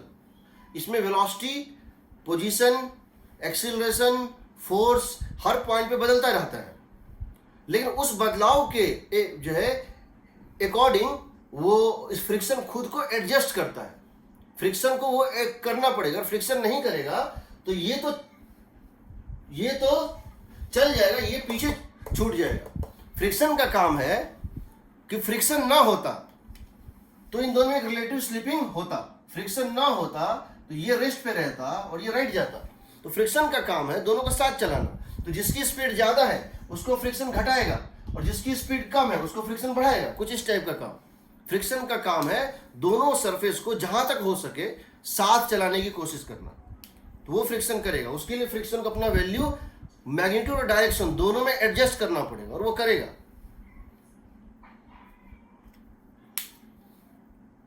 ठीक है, अगला क्वेश्चन देखो। अगर वर्टिकल एसएचएम हो रहा है और तुमसे पूछा गया है कि किस पॉइंट पे या कहां पे ऐसा कर देने से, क्या कर देने से, किस पॉइंट पे या कहां पे एक ब्लॉक और एक प्लैंक कांटेक्ट छोड़ देगा। ठीक है, और तुमसे वर्टिकल ऑसिलेशन के केस में पूछा गया है, और तुमसे वर्टिकल ऑसिलेशन के केस में ये पूछा गया है, तो क्या करोगे? देखो, तुम ये करोगे कि तुम कहोगे ये मान लेते हैं एक स्प्रिंग ब्लॉक सिस्टम है, ये प्लेटफॉर्म है, ये प्लैंक, इसका मास m, इसके बाद दूसरा प्लैंक रखा हुआ है, इसका mass small m, spring constant है कि तुमने इसको प्रेस करके छोड़ दिया, ये पूरा का पूरा सिस्टम अप डाउन मोशन कर रहा है, एसएचएम कर रहा है। Find the maximum amplitude so that the upper block do not leave contact with the lower block. ठीक, क्वेश्चन है find maximum amplitude, find maximum amplitude so that upper block do not leave contact with lower block in entire motion। इसको अपना contact नहीं छोड़ना है। तो मान लीजिए इसका मीन पोजीशन है, मान लीजिए इसका मीन पोजीशन है, और हम यहां से x डिस्टेंस ऊपर चले गए, कितना डिस्टेंस? x डिस्टेंस ऊपर चले गए, और दोनों साथ चल रहा है, दोनों एक साथ चल रहा है। ठीक है, और हम जब इसमें x डिस्टेंस ऊपर जाएंगे तो इसकी एक्सीलरेशन होगी नीचे, होगी ना, इसकी एक्सीलरेशन होगी नीचे, कितनी होगी? Omega square x। अगर हम यहां से मीन पोजीशन से x डिस्टेंस ऊपर जाएंगे, इस सिस्टम की एक्सीलरेशन होगी ओमेगा स्क्वायर x नीचे। इसका मतलब हो गया, क्योंकि ये स्मॉल m और कैपिटल M दोनों साथ चल रहा है, ओमेगा स्क्वायर हो जाएगा k by m plus m। ठीक है, ये हो गया एसएचएम। तो अब बताओ, अब अगर हम यहां पर, अब यहां पर अगर हम, अब यहां पर अगर हम इसका डायग्राम बनाए अपर वाले का, स्प्रिंग तो लोअर वाले से कनेक्ट किया हुआ है, अपर पे तो स्प्रिंग नहीं कनेक्ट किया है। अपर को कौन मूव करा रहा है अप डाउन? अपर को कौन मूव कराएगा? अपर पे दो ही फोर्स ऐड कर रहा है, mg और नॉर्मल। mg नीचे और नॉर्मल यहां से लग रहा होगा ऊपर, यही ना? जब इसकी एक्सीलरेशन है a नीचे, जो तुम ये निकाल चुके हो, जब ये अपने मीन पोजीशन से ऊपर है, तो इसके लिए अगर तुम इक्वेशन लिखोगे तो क्या लिखोगे? ये लिखोगे ना, mg minus normal is ma, यानी कि mg minus normal is m into k into x by m plus m। Acceleration होता है ओमेगा स्क्वायर एक्स। अब तुमको पता है, तुम चाहते हो नॉर्मल जीरो ना हो, तो तुमको नॉर्मल कभी जीरो नहीं करना है। पहले नॉर्मल जीरो का निकाल लेते हैं। नॉर्मल जीरो कब होगा? अगर नॉर्मल को जीरो कर दो तो x की वैल्यू क्या हो जाएगी बताओ? m plus M into g by k होगा। इससे ज्यादा अगर एम्पलीट्यूड हुआ,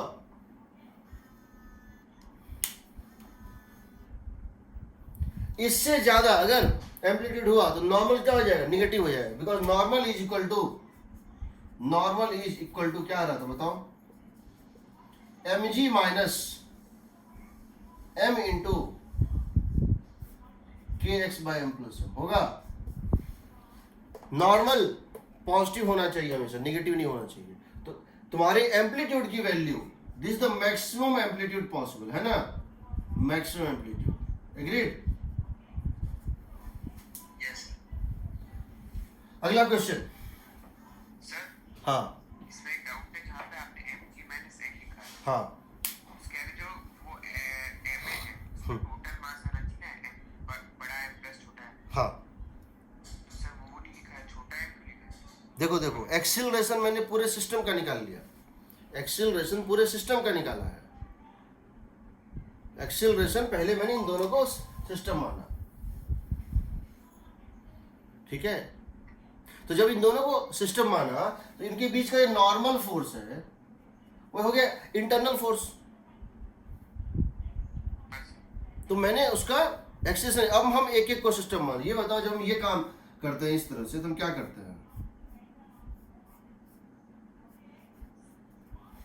ये m1 है और ये m2 है। हमको निकालना है इसमें टेंशन कितना होगा, ये कुछ भी निकालना है। हम क्या है, पहले दोनों को सिस्टम मान लेते हैं तो एक्सीलरेशन निकल जाता है F bye m1 plus m2 आ जाता है ना।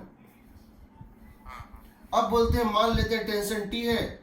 अब हम सिर्फ इसको सिस्टम मान रहे हैं, तो इसके ऊपर तो ये नहीं लग रहा है ना, इसके ऊपर तो ये फोर्स नहीं लग रहा है, इसके ऊपर कौन लग रहा है? टेंशन लग रहा है ना। और एक बार जब तुमने पूरे सिस्टम का एक्सीलरेशन निकाल लिया तो उसकी हर पार्टिकल का एक्सीलरेशन यही होगा।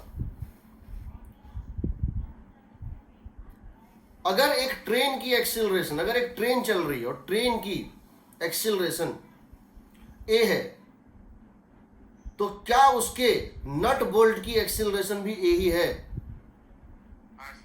क्या उसके सीट जो है बर्थ उसकी भी एक्सीलरेशन a ही है? और उसके जो लिंक जो उसको भी एक्सीलरेशन होगा ना। तो पहले हम क्या करते हैं, अगर पूरे सिस्टम का, क्योंकि हमको अगर इसको सिस्टम मानेंगे तो हमको एक्सेलरेशन नहीं पता है, बट ये पूरा ब्लॉक एसएचएम कर रहा है। एसएचएम में हमको पता होता है कि मीन पोजीशन से डिस्टेंस x पे एक्सेलरेशन ही माइनस ओमेगा स्क्वायर x। तो हमने वहां से एक्सेलरेशन निकाल, एक बार जब एक्सेलरेशन निकल गया तो इसकी एक्सेलरेशन, इसकी एक्सेलरेशन, इसके हाफ पार्ट की एक्सेलरेशन, इसके अपर पार्ट की एक्सेलरेशन, इसके लेफ्ट, सबकी एक्सेलरेशन यही है। हम किसी को सिस्टम माने। अब मेरे पास a नोन है, तो अब उसका हम वर्क करते हैं। अगर क्वेश्चन इस टाइप से हो, किस टाइप से, कि मान लो एक ब्लॉक एसएचएम कर रहा है, वर्टिकल एसएचएम, और एक पर्टिकुलर पॉइंट पे उसका एक टुकड़ा टूट जाता है। एक पर्टिकुलर पॉइंट पे उसका एक पार्ट ब्रेक कर जाता है। हम चाहते हैं पार्ट की मैक्सिमम हाइट अटेन हो, तो वो कहाँ ब्रेक करना चाहिए? देखो क्वेश्चन ये है कि ये एक ब्लॉक है और ये वर्टिकल एसएचएम कर रहा है, ये इसका मीन पोजीशन, ये क्या है इसका मीन पोजीशन है, और ये एसएचएम कर रहा है। This is doing an SHM,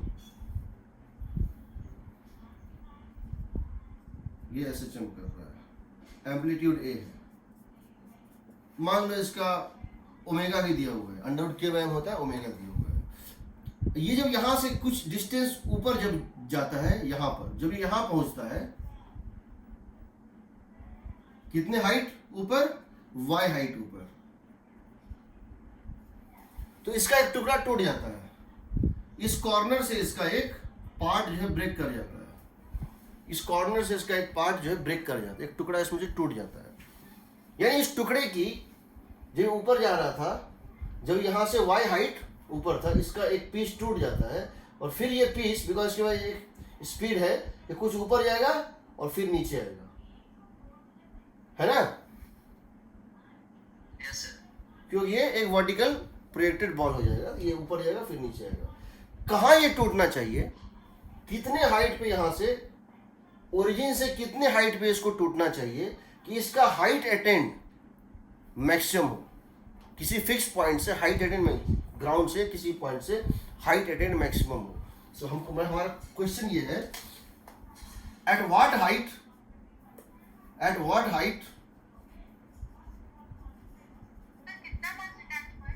above mean position, एक minute, should a part break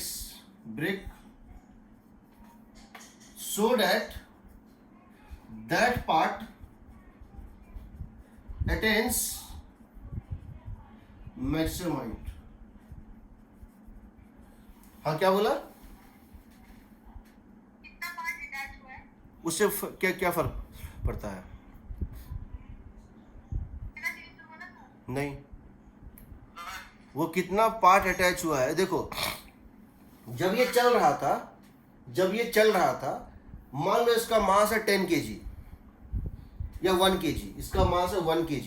जब ये चल रहा था तो इसकी वेलोसिटी कुछ थी 3 मीटर पर सेकेंड। इस 1 kg मास का वेलोसिटी था 3 मीटर जो है पर सेकेंड। तो ये बताओ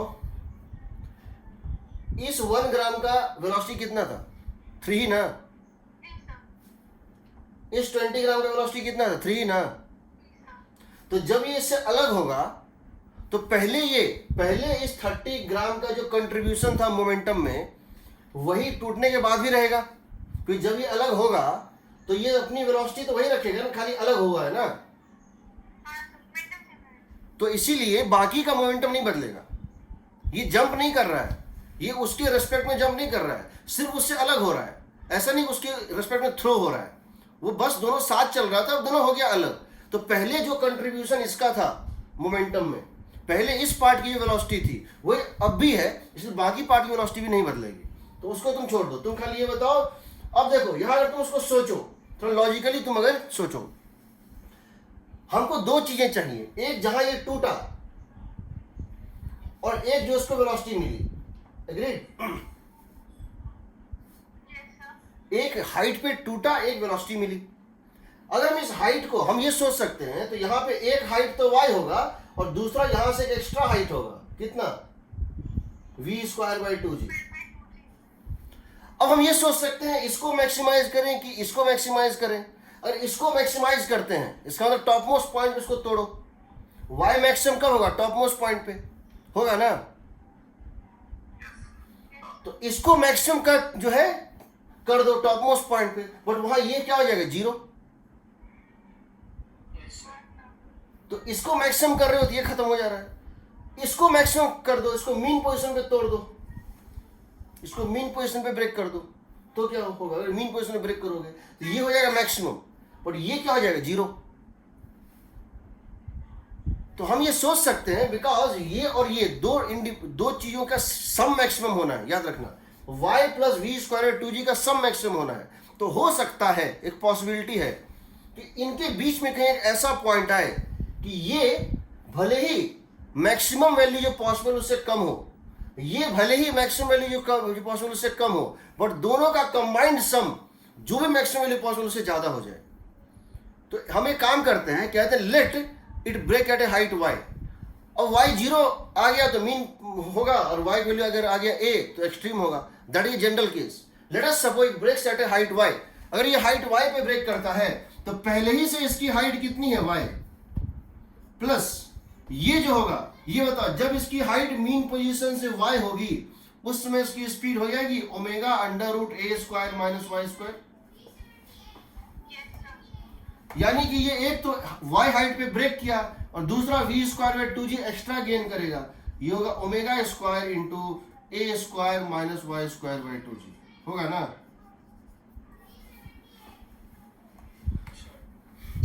इसको मैक्सिमाइज होना है।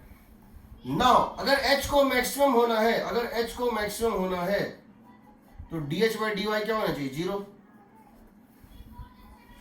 कर दो। 1 + 1, ये तो कांस्टेंट है, निकल गया।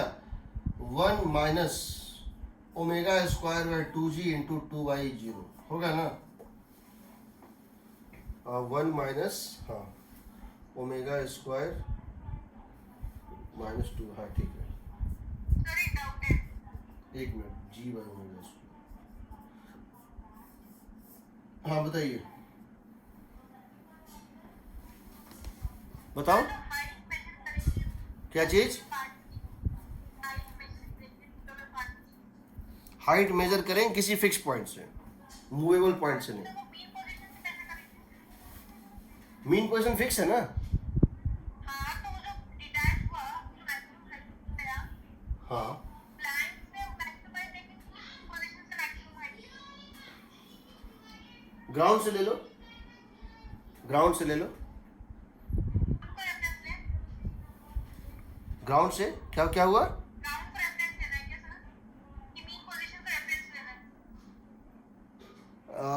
मीन पोजीशन पे रेफरेंस पॉइंट बोल रहे हो। तो हाइट कहाँ से मेजर करेंगे? किसी फिक्स पॉइंट से, किसी फिक्स पॉइंट से मेजर करो, किसी फिक्स पॉइंट से, यहां से मेजर करो, यहां से मेजर करो, यहां से मेजर करो, बट फिक्स पॉइंट होना चाहिए। हाइट हमेशा फिक्स पॉइंट से किया जाता है मेजर। यहां से करो कोई दिक्कत नहीं, ये हाइट h0 था ना, ये तो फिक्स ना है। यस सर, उस पे एक्स्ट्रा कोई चीज कांस्टेंट है, उसमें कोई चीज को मैक्सिमम मिनिमम करना है, इससे कोई मतलब ही नहीं है। ये हाइट 10 मीटर है या जो भी है, उसके ऊपर की मैक्सिमाइज करो या फिर यहां से मैक्सिमाइज करो, कोई फर्क नहीं पड़ता है। बट यहां से मैक्सिमाइज नहीं कर सकते हो, यहां से जहां से डिटैच हुआ है वहां से अगर मैक्सिमाइज कर रहे हो, जहां से डिटैच हुआ है वहां से अगर मैक्सिमाइज कर रहे हो तो उसको मैक्सिमम हाइट नहीं बोलेंगे। तो वहाँ 0 हो जाएगा। ओके सर, मैक्सिमम हाइट का मतलब या किसी मैक्सिमम डिस्प्लेसमेंट या किसी चीज का मतलब होता है कि एक फिक्स पॉइंट से हम करते हैं, कभी भी मूवेबल पॉइंट से नहीं करते हैं। क्योंकि मूवेबल पॉइंट से अगर निकाल रहे हो, हम मूवेबल पॉइंट को बदल देंगे, तुम्हारा आंसर बदल जाएगा। ओके सर, ठीक है, ये आएगा जी बाय ओमेगा स्क्वायर। ठीक है, इसको याद रखना। किसकी height? Length of the spring, plank का। ये पूरे एसएचएम में नेग्लिजिबल ही होता है, कभी प्लैंक का हाइट नहीं लिया जाता है। हालांकि अगर हम तुमको ये बोल रहे हैं इसको कॉर्नर से ब्रेक होना है, ये कॉर्नर ये ब्रेक कर रहा है, अब ये मत बोलना कि सर ये कॉर्नर ब्रेक करेगा और ये कॉर्नर ब्रेक करेगा, इस कॉर्नर पे ज्यादा निकलेगा हाइट, निकलेगा ना, तो ये यहां से यहां तक का गैप है। देखो प्रॉब्लम क्या है, सारे ब्लॉक्स पार्टिकल हैं, सारे ब्लॉक्स पार्टिकल हैं, लेकिन पार्टिकल तुम देख नहीं पाओगे, तो बनाना तो ब्लॉक ही पड़ता है। लेकिन बात है कि इसकी थिकनेस मैटर नहीं करती है, इसको अटेंड कराना है। चलो अगला क्वेश्चन, अगर कभी स्प्रिंग ब्लॉक सिस्टम चल रहा है और उसमें कहीं कोलिजन हो जाए, उसमें क्या हो, कहीं पे कोलिजन हो जाए, कहीं पे कुछ स्टिक कर जाए, कहीं कोई चीज चिपक जाए, और तब पूछा जाए कि ये क्या होगा, वो क्या होगा, वगैरह वगैरह, तो क्या करोगे देखो।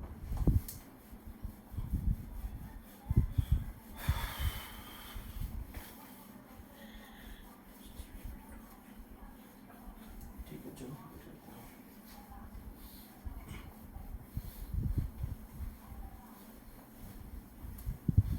अब समझो हम जो बताना चाह रहे हैं।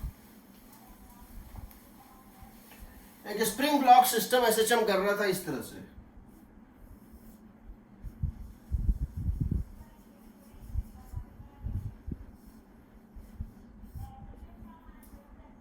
एक स्प्रिंग ब्लॉक सिस्टम एसएचएम कर रहा था इस तरह से, इसकी मास m, स्प्रिंग कांस्टेंट है k, ये इसका मीन पोजीशन है, ओमेगा थी √k/m,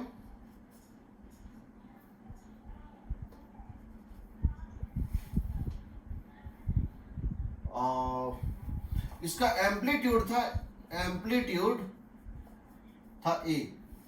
यानी -a से +a के बीच में ऑसिलेट कर रहा था, -a to +a ये ऑसिलेट कर रहा था। क्वेश्चन है, when the block was crossing x = a/2, जिस समय ये ब्लॉक x = a/2 पर था, जिस समय ये block x equal to a by 2 पे था and it is moving rightward when the block was crossing x equal to a by 2 and moving rightwards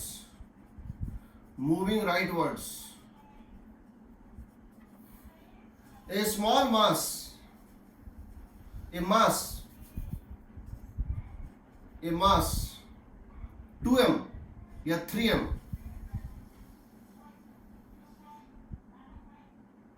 gently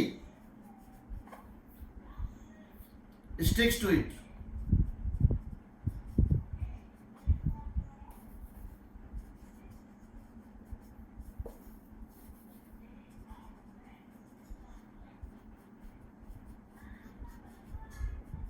Find new amplitude. समझ रहे हो? जिस समय ये x equal to a by 2 पर था, यानी मीन पोजीशन से a बाई 2 राइट था और राइट जा रहा था, उस समय इसके ऊपर एक दूसरा मास बहुत धीरे से एक 3m मास इस पे गिर के इसमें चिपक गया, इस पे गया और इसमें या तो ग्लू था इसलिए चिपक गया, या फ्रिक्शन था इसलिए चिपक गया, या तो फ्रिक्शन था इसलिए चिपक गया और नहीं तो कोई ग्लू लगा था इसलिए चिपक गया। अब तुमको बताना है नया एम्पलीट्यूड क्या होगा, तो कैसे निकालेंगे? अब जो तुम्हारा सिस्टम बनेगा वो इस टाइप से बनेगा। क्या बनेगा? जैसे ही चिपक जाएगा तुम्हारा सिस्टम इस टाइप से बनेगा ना? मोमेंटम कंजर्व करेंगे क्या? बिल्कुल करना ही पड़ेगा, और कोई रास्ता ही नहीं, करना तो पड़ेगा। इसकी स्पीड कितनी है? अगर इसकी स्पीड मान लो पहले v0 थी या इसकी स्पीड v थी, कोलिजन के पहले इसकी स्पीड v थी, इसकी स्पीड थी 0। अब स्पीड क्या हो जाएगा बताओ? v by 4 mass 4 times speed 1 by 4 times m into v plus 3m into 0 is 4m into v dash, तो v डैश हो जाएगा 4v बाई 4। क्या इसका मीन पोजीशन भी इस 4m मास का, क्या इस 4m मास का मीन पोजीशन भी, इस पूरे 4m मास का मीन पोजीशन भी वहीं पर है जहां पहले था?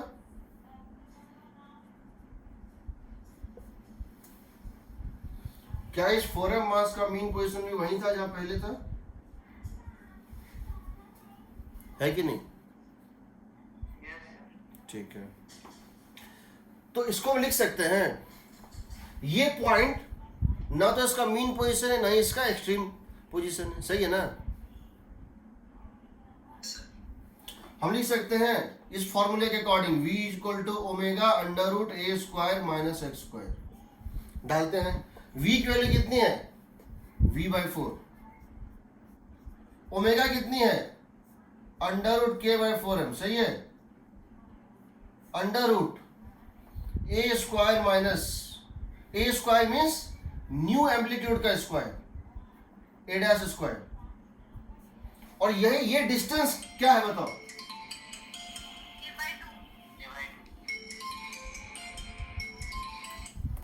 a by 2। So we can get, but what was v? v कितना था? What was v? a by 2 distance में v कितना था?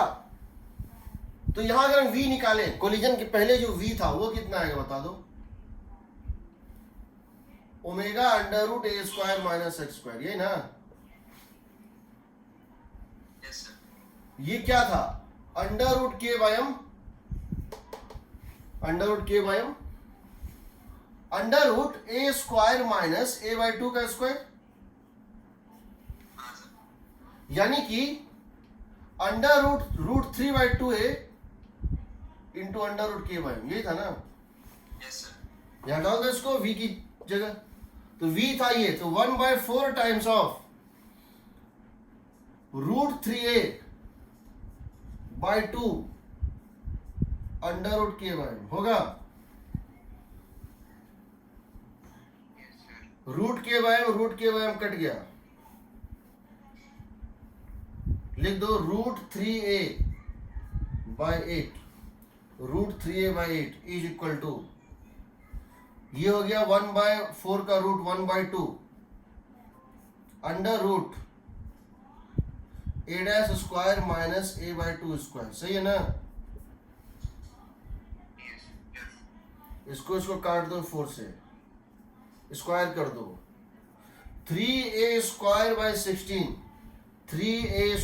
16 is equal to a'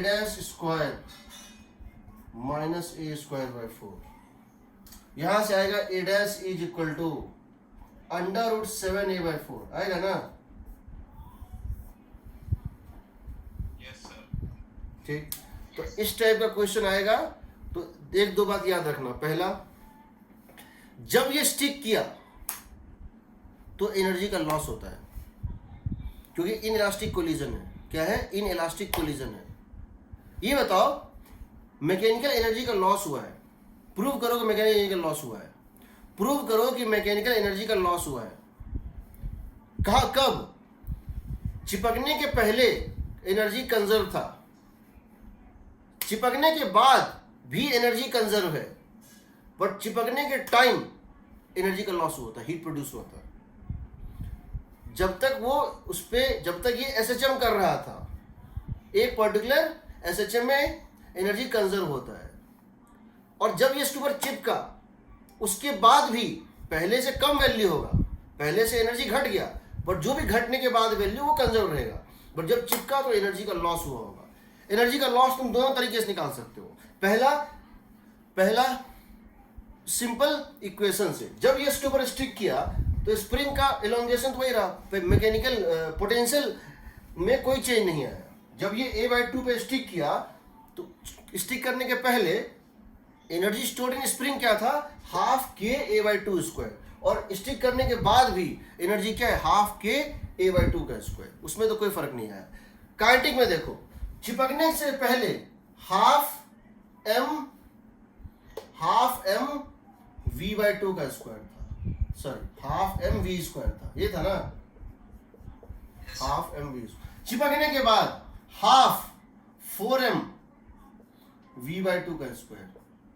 total mass हो गया 4m, स्पीड कितना? सॉरी v/4 का स्क्वायर। यानी ये कितना हो गया बताओ? 1/4 तो कट जाएगा, mv²/8 होगा ना? mv²/8। यानी जितना ये था उसका कितना बच गया? 1/4 बच गया। 75% लॉस हो गया, लॉस्ट एज हीट, है ना? तुम इसको उस तरह से भी देख सकते हो। अगर तुम इसका टोटल निकालना चाहो तो एनर्जी, टोटल एनर्जी होता है किसी SHM में हाफ m⍵²a² होता है ना? पहले मास था m, अब कितना है? 4m। पहले मास था m, अब कितना है? 4m। पहले ओमेगा था √k/m, अब कितना है? √k/4m, है ना? सही है? ओमेगा पहले था √k/m, अब कितना है? √k/4m। यानी ओमेगा के जगह ओमेगा डैश इज ω/2। एम्पलीट्यूड तुम देख चुके हो कितना है? √7a/। तुम ये भी कर सकते थे, हाँ तुम ये भी कर सकते। एम्पलीट्यूड निकालने का एक और तरीका था तुम्हारे पास, वो ये था, इसको मान लेते a'²। कितना मान लेते? a'²। पहले टोटल एनर्जी हाफ m⍵²a²। अब टोटल एनर्जी हाफ नया मास, ओमेगा का नया वैल्यू, a' का नया वैल्यू, दोनों का रेशियो ले लो, इसका रेशियो ले लो। और तुम जानते हो वो रेशियो होना चाहिए इसके इक्वल होना चाहिए ना? आ जाएगा? उससे आएगा कि नहीं बताओ? उससे आएगा कि नहीं? देखते हैं, करके देखते हैं आता है कि नहीं। आना तो चाहिए भाई। तो हम लिख रहे हैं half m⍵²a² by half 4m ω/2² into a'²। This is the ratio of initial and final kinetic energy. लेकिन हम जानते हैं इनिशियल जो था एनर्जी, ये अगर E था तो फाइनल कितना है? E/4 है, यही है ना?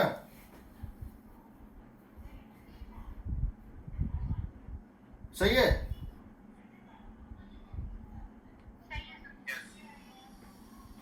तो आना तो चाहिए, नहीं आ रहा है क्या? हाफ से हाफ कट गया, इसको काट दो, m ओमेगा स्क्वायर काट दो तो ये हो जाएगा m ओमेगा स्क्वायर कट जाएगी, 4 और 4 भी कट जाएगा, आ जाएगा a dash sorry 4a square by a dash square is equal to, नहीं कुछ तो गड़बड़ कर रहे हैं हम लोग, ऐसा नहीं हो सकता कि ना है, ऐसा नहीं हो सकता है कि नहीं है, हम जानते हैं एनर्जी का लॉस कितना हो रहा है, ऐसा हो ही नहीं सकता है। अच्छा अच्छा, हाँ हाँ हाँ सही से, हाँ ये मैं मिस्टेक कर रहा हूँ, पोटेंशियल एनर्जी प्लस काइनेटिक का सम होता है कंजर्व ना, ये होता है, ये जो वैल्यू होता है जो पोटेंशियल प्लस काइनेटिक होता है, हाँ समझ गए मैंने क्या गलती की थी। हमको ये लिखना था हाफ, अच्छा ठीक है, इसी से जाओ, फिर हमको टाइम लग जाएगा, बट हम कर सकते हैं। एक बात याद रखना, जितना डीप थिंकिंग में जाते हैं उतनी नई नई चीजें बाहर निकलती हैं, ठीक है? कोई नहीं, कोई चेंज नहीं, समझो पहले पोटेंशियल था 10, काइनेटिक था मान लो 12, अब पोटेंशियल अभी भी 10 है और काइनेटिक हो गया ये मान लो 16 था, 26 था, पहले 26 जूल था, अब कितना बचा 1/8 ना, ये बोल रहे हो ना, काइनेटिक कितना हो गया 1/8 हुआ ना, ये पहले इक्वल था half m omega square a square के, और ये हो जाएगा equal half m dash omega dash square a dash square, समझ रहे हो ना?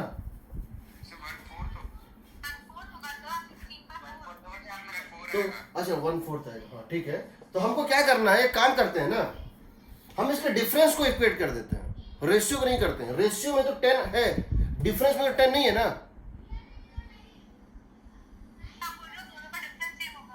हाँ मतलब डिफरेंस होगा इसके बराबर, देखो एक काम करो, अब आ जाएगा half m omega square a square, ठीक है, माइनस हाफ 4m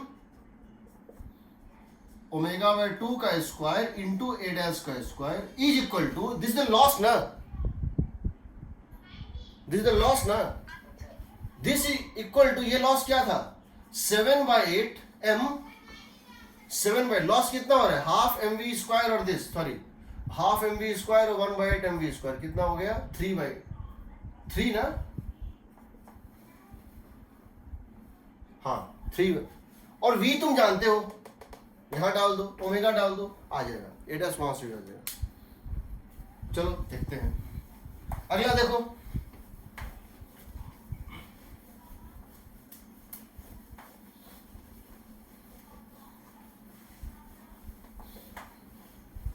अगर हमसे ये पूछा जाए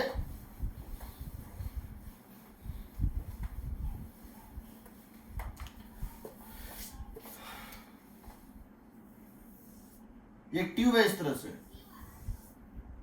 यहां एक बॉल है और यहां एक बॉल है,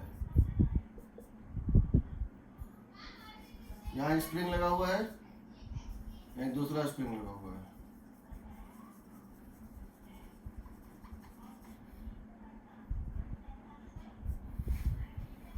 आपसे पूछा गया है इसका मास है m1, इसका है m2, ये है k1, ये है k2, तो थोड़ा सा प्रेस करके छोड़ दो, SHM का टाइम पीरियड क्या होगा, तो क्या करोगे, how to get the time period of this,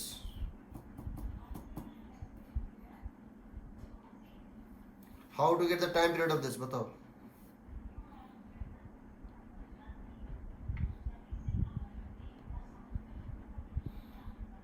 how to get the time period of this,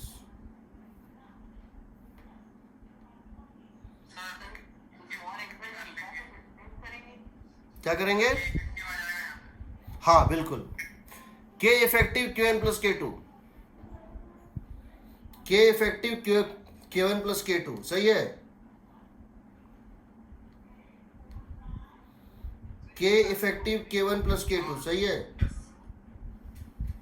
K effective हो जाएगा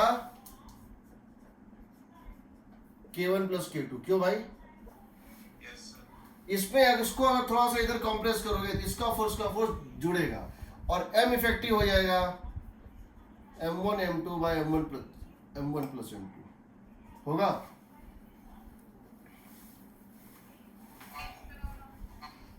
ठीक है। दूसरा,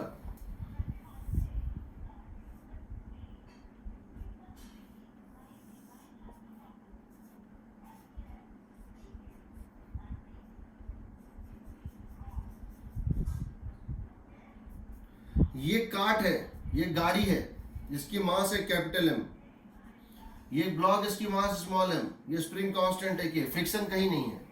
हल्का सा दबा के दोनों को छोड़ दो, इसका टाइम पीरियड कैसे निकालोगे? इसका टाइम पीरियड कैसे निकालोगे?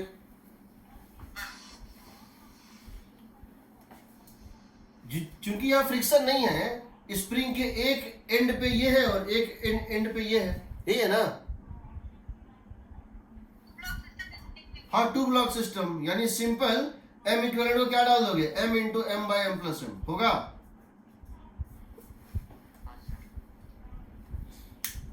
ठीक है, चलिए हमारा स्प्रिंग ब्लॉक सिस्टम हो गया है। अब हम ले रहे हैं दूसरा। हम क्या ले रहे हैं? हम आ रहे हैं angular SHM and compound pendulum. और कंपाउंड पेंडुलम का एग्जाम्पल है सिंपल पेंडुलम। हाँ, वो जो एक क्वेश्चन था ना, वो जो बहुत सारी स्प्रिंग बनाई थी आपने बॉल से, हाँ हाँ, करवा दो ना। इसी में कराऊंगा। पेंडुलम उस में आया क्या चीज? वो पेंडुलम में आया क्या? एनर्जी मेथड जब तक नहीं पढ़ाऊंगा, वो अभी बाकी है ना? अच्छा, अभी नहीं पढ़ाएंगे। एनर्जी मेथड जब पढ़ाऊंगा तो उसके बाद दुनिया के सारे क्वेश्चन मैं बता दूंगा। क्योंकि फोर्स और टॉर्क निकालना, अभी तक जितने क्वेश्चन तुमने बनाए हैं बहुत लेंथी मेथड से बनाए हैं, उसका शॉर्टकट मेथड है एनर्जी मेथड, उसमें सब कुछ आएगा, सब कुछ। एनर्जी मेथड के बिना SHM नहीं होता है। और SHM जो है, जितने IT क्वेश्चन पूछ रहा है एडवांस को लेके, वो मैक्सिमम एनर्जी मेथड पे ही पूछा है। देखते हैं कैसे। पहले समझो, तुमको हम टॉपिक खत्म होने के बाद पूरा टाइम देंगे, जो पूछना है, जहां से पूछना है, जो भी चीज तुमको बनाना चाहो उसके लिए कोई वो नहीं है। ठीक है, पहले ये देखो एंगुलर SHM क्या होता है।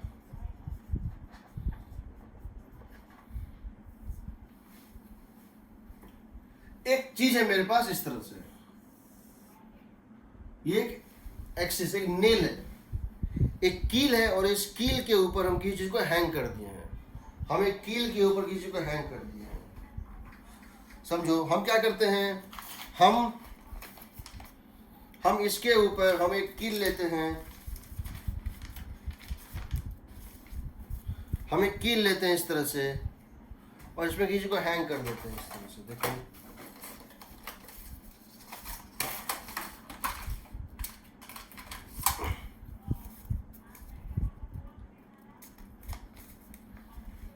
ये बताओ, मुझे इसका सेंटर मास निकालना है, इस प्लेट का सेंटर मास निकालना है। कैसे निकालेंगे?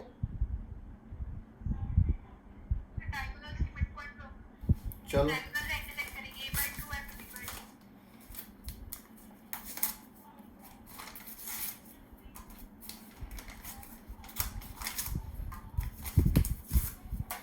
किसका निकालना है सेंटर मास?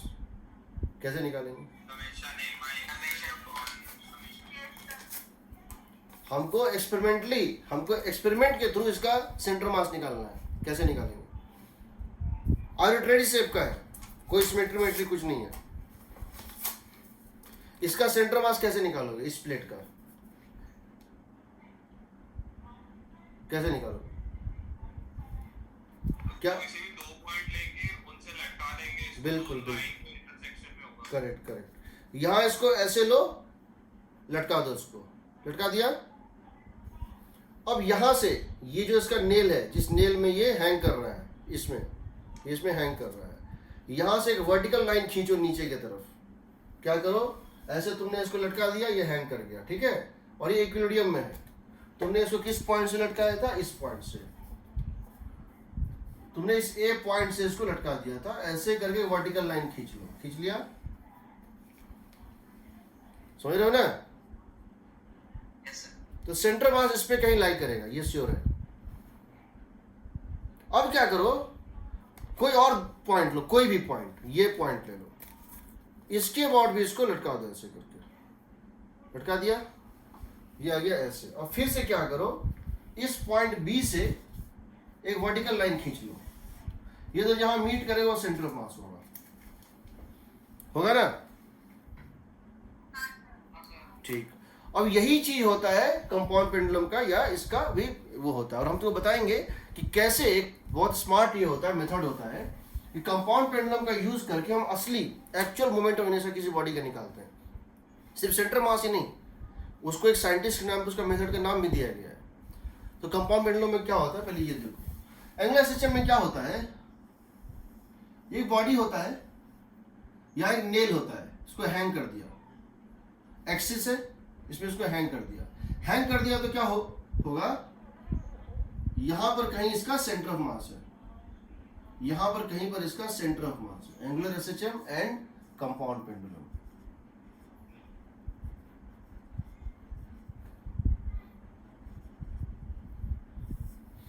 जो पॉइंट ऑफ सस्पेंशन है, समझो, जो पॉइंट ऑफ सस्पेंशन है, जो पॉइंट ऑफ सस्पेंशन है और जो सेंटर ऑफ मास है, उसके बीच की दूरी है L। जो पॉइंट ऑफ सस्पेंशन है और जो सेंटर ऑफ मास है, जैसे अगर हम इसको इस तरह से अगर हैंग किए थे, तो पॉइंट ऑफ सस्पेंशन और सेंटर ऑफ मास के बीच की दूरी ये जो है, ये है L, यहाँ से यहाँ तक की दूरी है L। अगर हम इसको ऐसे करके छोड़ देंगे तो ऐसे ऐसे ऐसे चम करेगा, हमको इसका टाइम पीरियड नहीं, इसको बोलेंगे एंगुलर ऑसिलेशन। इसमें क्या होता है समझो, तो ये पॉइंट होता है, पोजीशन होता है जहां पे टॉर्क जीरो होता है, इसको बोल रहे हैं एक्सिस। क्या बोल रहे हैं इसको, एक्सिस। इस पॉइंट पे torque is zero, torque is zero. अब इसको थोड़ा सा रोटेट करके छोड़ दीजिए। अब क्या करो, तुम इसको हल्का सा रोटेट कर दो ऐसे करके,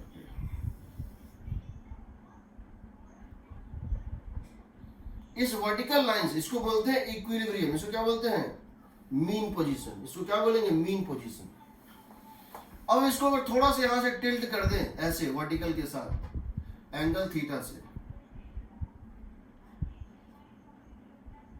और इसको इस वर्टिकल लाइन के साथ एंगल थीटा से क्लॉकवाइज टिल्ट कर दें, एंटी क्लॉकवाइज इसको टिल्ट कर दें, तो हम देखते हैं यहां पे ये क्या हो रहा था, बताओ। mg यहां एट कर रहा था, mg का टॉर्क जीरो था, और नॉर्मल इससे जो पास करता है, हिंज फोर्स जो होता है, इसका टॉर्क भी जीरो है। अब जब इसको यहां ले आओगे तो हिंज फोर्स का तो टॉर्क अब भी जीरो होगा, हिंज फोर्स का टॉर्क तो इस एक्सिस के अबाउट अब भी जीरो होगा ना, लेकिन mg का टॉर्क अब ऐड करेगा, और ये डिस्टेंस L था, अब mg का टॉर्क कितना हो जाएगा, अब टॉर्क हो जाएगा mg into L sine theta,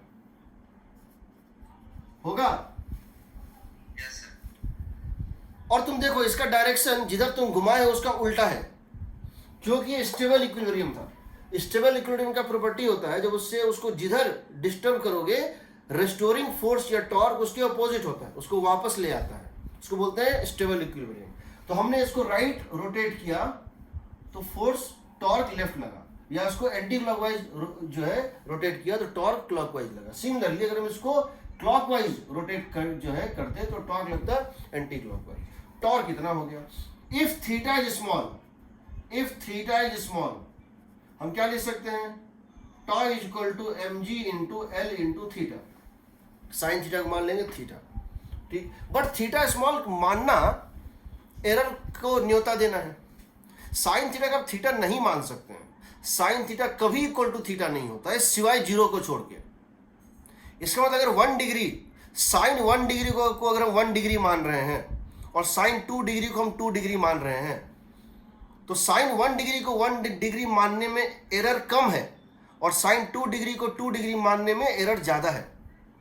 हमसे पूछा जा सकता है कि एरर कितना है, हमसे पूछा जा सकता है कि अगर हम परसेंटेज एरर इससे ज़्यादा नहीं ले सकते हैं, हमको एरर का फ्रैक्शनल एरर हमको इससे ज़्यादा नहीं चाहिए, तो बताओ मैक्सिमम एम्पलीट्यूड क्या हम मान सकते हैं। ठीक, हम देखते हैं साइन थीटा थीटा होता नहीं मान रहे हैं, हम इसमें तो बताएंगे इसका एरर कैसे निकालते हैं।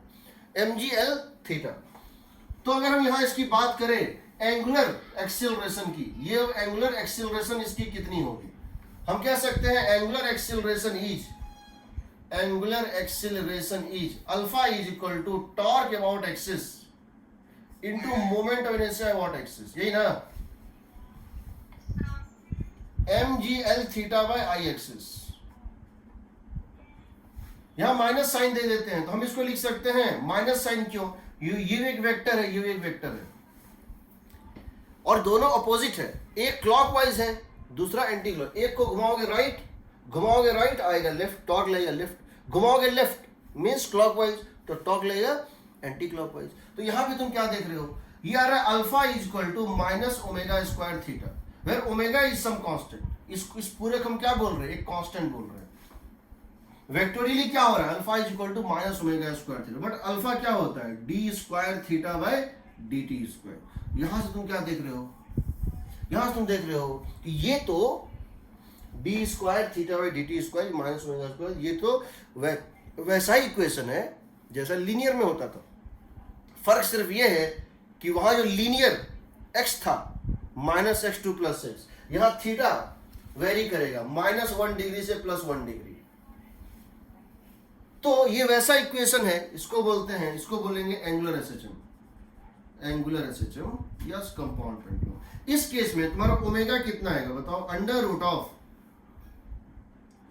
mgl बाय आई एक्सिस आएगा।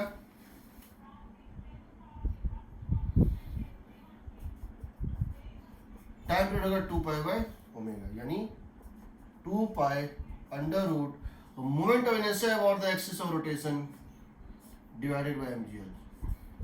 ठीक, तो अगर हम उसको कॉरेस्पॉन्डेंस करना चाहें, x की जगह थीटा, x की जगह थीटा, पहले क्या होता था माइनस ए से प्लस ए होता था, अब क्या हो रहा है माइनस थीटा से प्लस थीटा। पहले होता था एम्पलीट्यूड, अब क्या होगा थीटा मैक्स। पहले होता था omega is equal to under root के बाय एम, अब क्या है omega is equal to under root mgl by I axis. L is the distance of point of suspension. L is the distance point of suspension and center of mass. ठीक, अगला ये हो गया omega. उसके बाद यहां पे तुम ये लिख सकते हो, यहां पर क्या होता था x is equal to a sine omega t plus delta, यहां हो जाएगा theta is equal to theta max sine omega t plus delta. यहां तुम लिखते थे v is equal to omega under root a square minus x square. एक ऐसे point पे जो ना तो मीन पोजीशन ना एक्सट्रीम पोजीशन, यहां क्या लिखोगे, यहां लिखोगे देखो एंगुलर वेलोसिटी को, ये क्या है एंगुलर वेलोसिटी, हम इसको ओमेगा से डिनोट नहीं कर रहे हैं, इसको बोल रहे हैं एंगुलर वेलोसिटी। स्पीड, ये जिस स्पीड से स्विंग कर रहा है इसको बोलेंगे यहां पर एंगुलर वेलोसिटी कितना है 0, और मीन पोजीशन भी ये सबसे ज्यादा एंगुलर वेलोसिटी से क्रॉस करेगा, ये हो जाएगा ओमेगा, यही वाला under root mgl by I axis under root theta max square minus theta square. यहां तुम जानते हो कि एनर्जी था टोटल, एनर्जी था यहां पे टोटल कितना था, हाफ m ओमेगा स्क्वायर ए स्क्वायर, ये था टोटल एनर्जी। यहां कितना हो जाएगा हाफ m की जगह moment of inertia omega square, ये वाला यहां पे ओमेगा ये होगा थीटा मैक्स का स्क्वायर। तो एक जैसा है, 1-to-1 कॉरेस्पॉन्डेंस है, बट सिर्फ फर्क इतना है, वहां एक पॉइंट पे फोर्स था 0, उसको क्या बोलते थे, उस फोर्स 0 पॉइंट बोलते हैं मीन पोजीशन। यहां पे एक पोजीशन पे टॉर्क 0 है, उसको बोलते हैं मीन पोजीशन। वहां पे उस मीन पोजीशन से x डिस्टेंस राइट या किसी x डिस्टेंस पे फोर्स या एक्सेलरेशन प्रोपोर्शनल टू x था एंड अपोजिट टू x था। हमेशा मीन पोजीशन राइट जाओगे तो लेफ्ट, लेफ्ट जाओगे तो राइट, बट उसका मैग्नीट्यूड था प्रोपोर्शनल टू x। यहाँ पर क्या है, angular acceleration is proportional to theta. जितना दूर जाओगे मीन पोजीशन से, जितना दूर जाओगे एंगुलर एक्सेलरेशन या टॉर्क उतना ज़्यादा होगा, और प्रोपोर्शनल टू होगा थीटा, और रेस्टोरिंग नेचर का होगा। तो पहला क्वेश्चन हम जब अब नेक्स्ट क्लास में देखेंगे वो इसको लेके देखेंगे। तुमको सेंटर ऑफ मास और मोमेंट ऑफ इनर्शिया दोनों के सारे रिवीजन इसमें तुमको मिल जाएंगे। दूसरी बात, ये जी पे डिपेंड करता है, ये जी पे डिपेंड करता है, और जी जो होता है वो एक फीलिंग होता है, वो वैल्यू नहीं होता है, वो बताएंगे। किसी भी क्वेश्चन में तुम चाहो तो पाई और जी को कैंसिल कर सकते हो, तुम अंडर रूट जी को या पाई स्क्वायर को तुम जी मान सकते हो। अगर क्वेश्चन में नहीं दिया है तो तुम इसको 10 भी मान सकते हो। अगर क्वेश्चन में नहीं दिया है, जनरली क्वेश्चन ये मान के चलता है कि पाई स्क्वायर और जी से पाई और जी कट जाएगा। ये हम नेक्स्ट क्लास में देखेंगे, ठीक है? हाँ बस इंस्टेंटेनियस एक्सिस ऑफ रोटेशन भी आई वाली होगी क्या? देखो, जब फिक्स्ड एक्सिस होता है तो इंस्टेंटेनियस एक्सिस वही होता है। ठीक है सर। रोलिंग के केस में इंस्टेंटेनियस एक्सिस चेंज होता है, हाँ यहाँ तो फिक्स्ड। ठीक है, ठीक है, चलो नेक्स्ट क्लास में मिलते हैं। Thank you sir. Thank you, thank you sir. Thank you, thank you.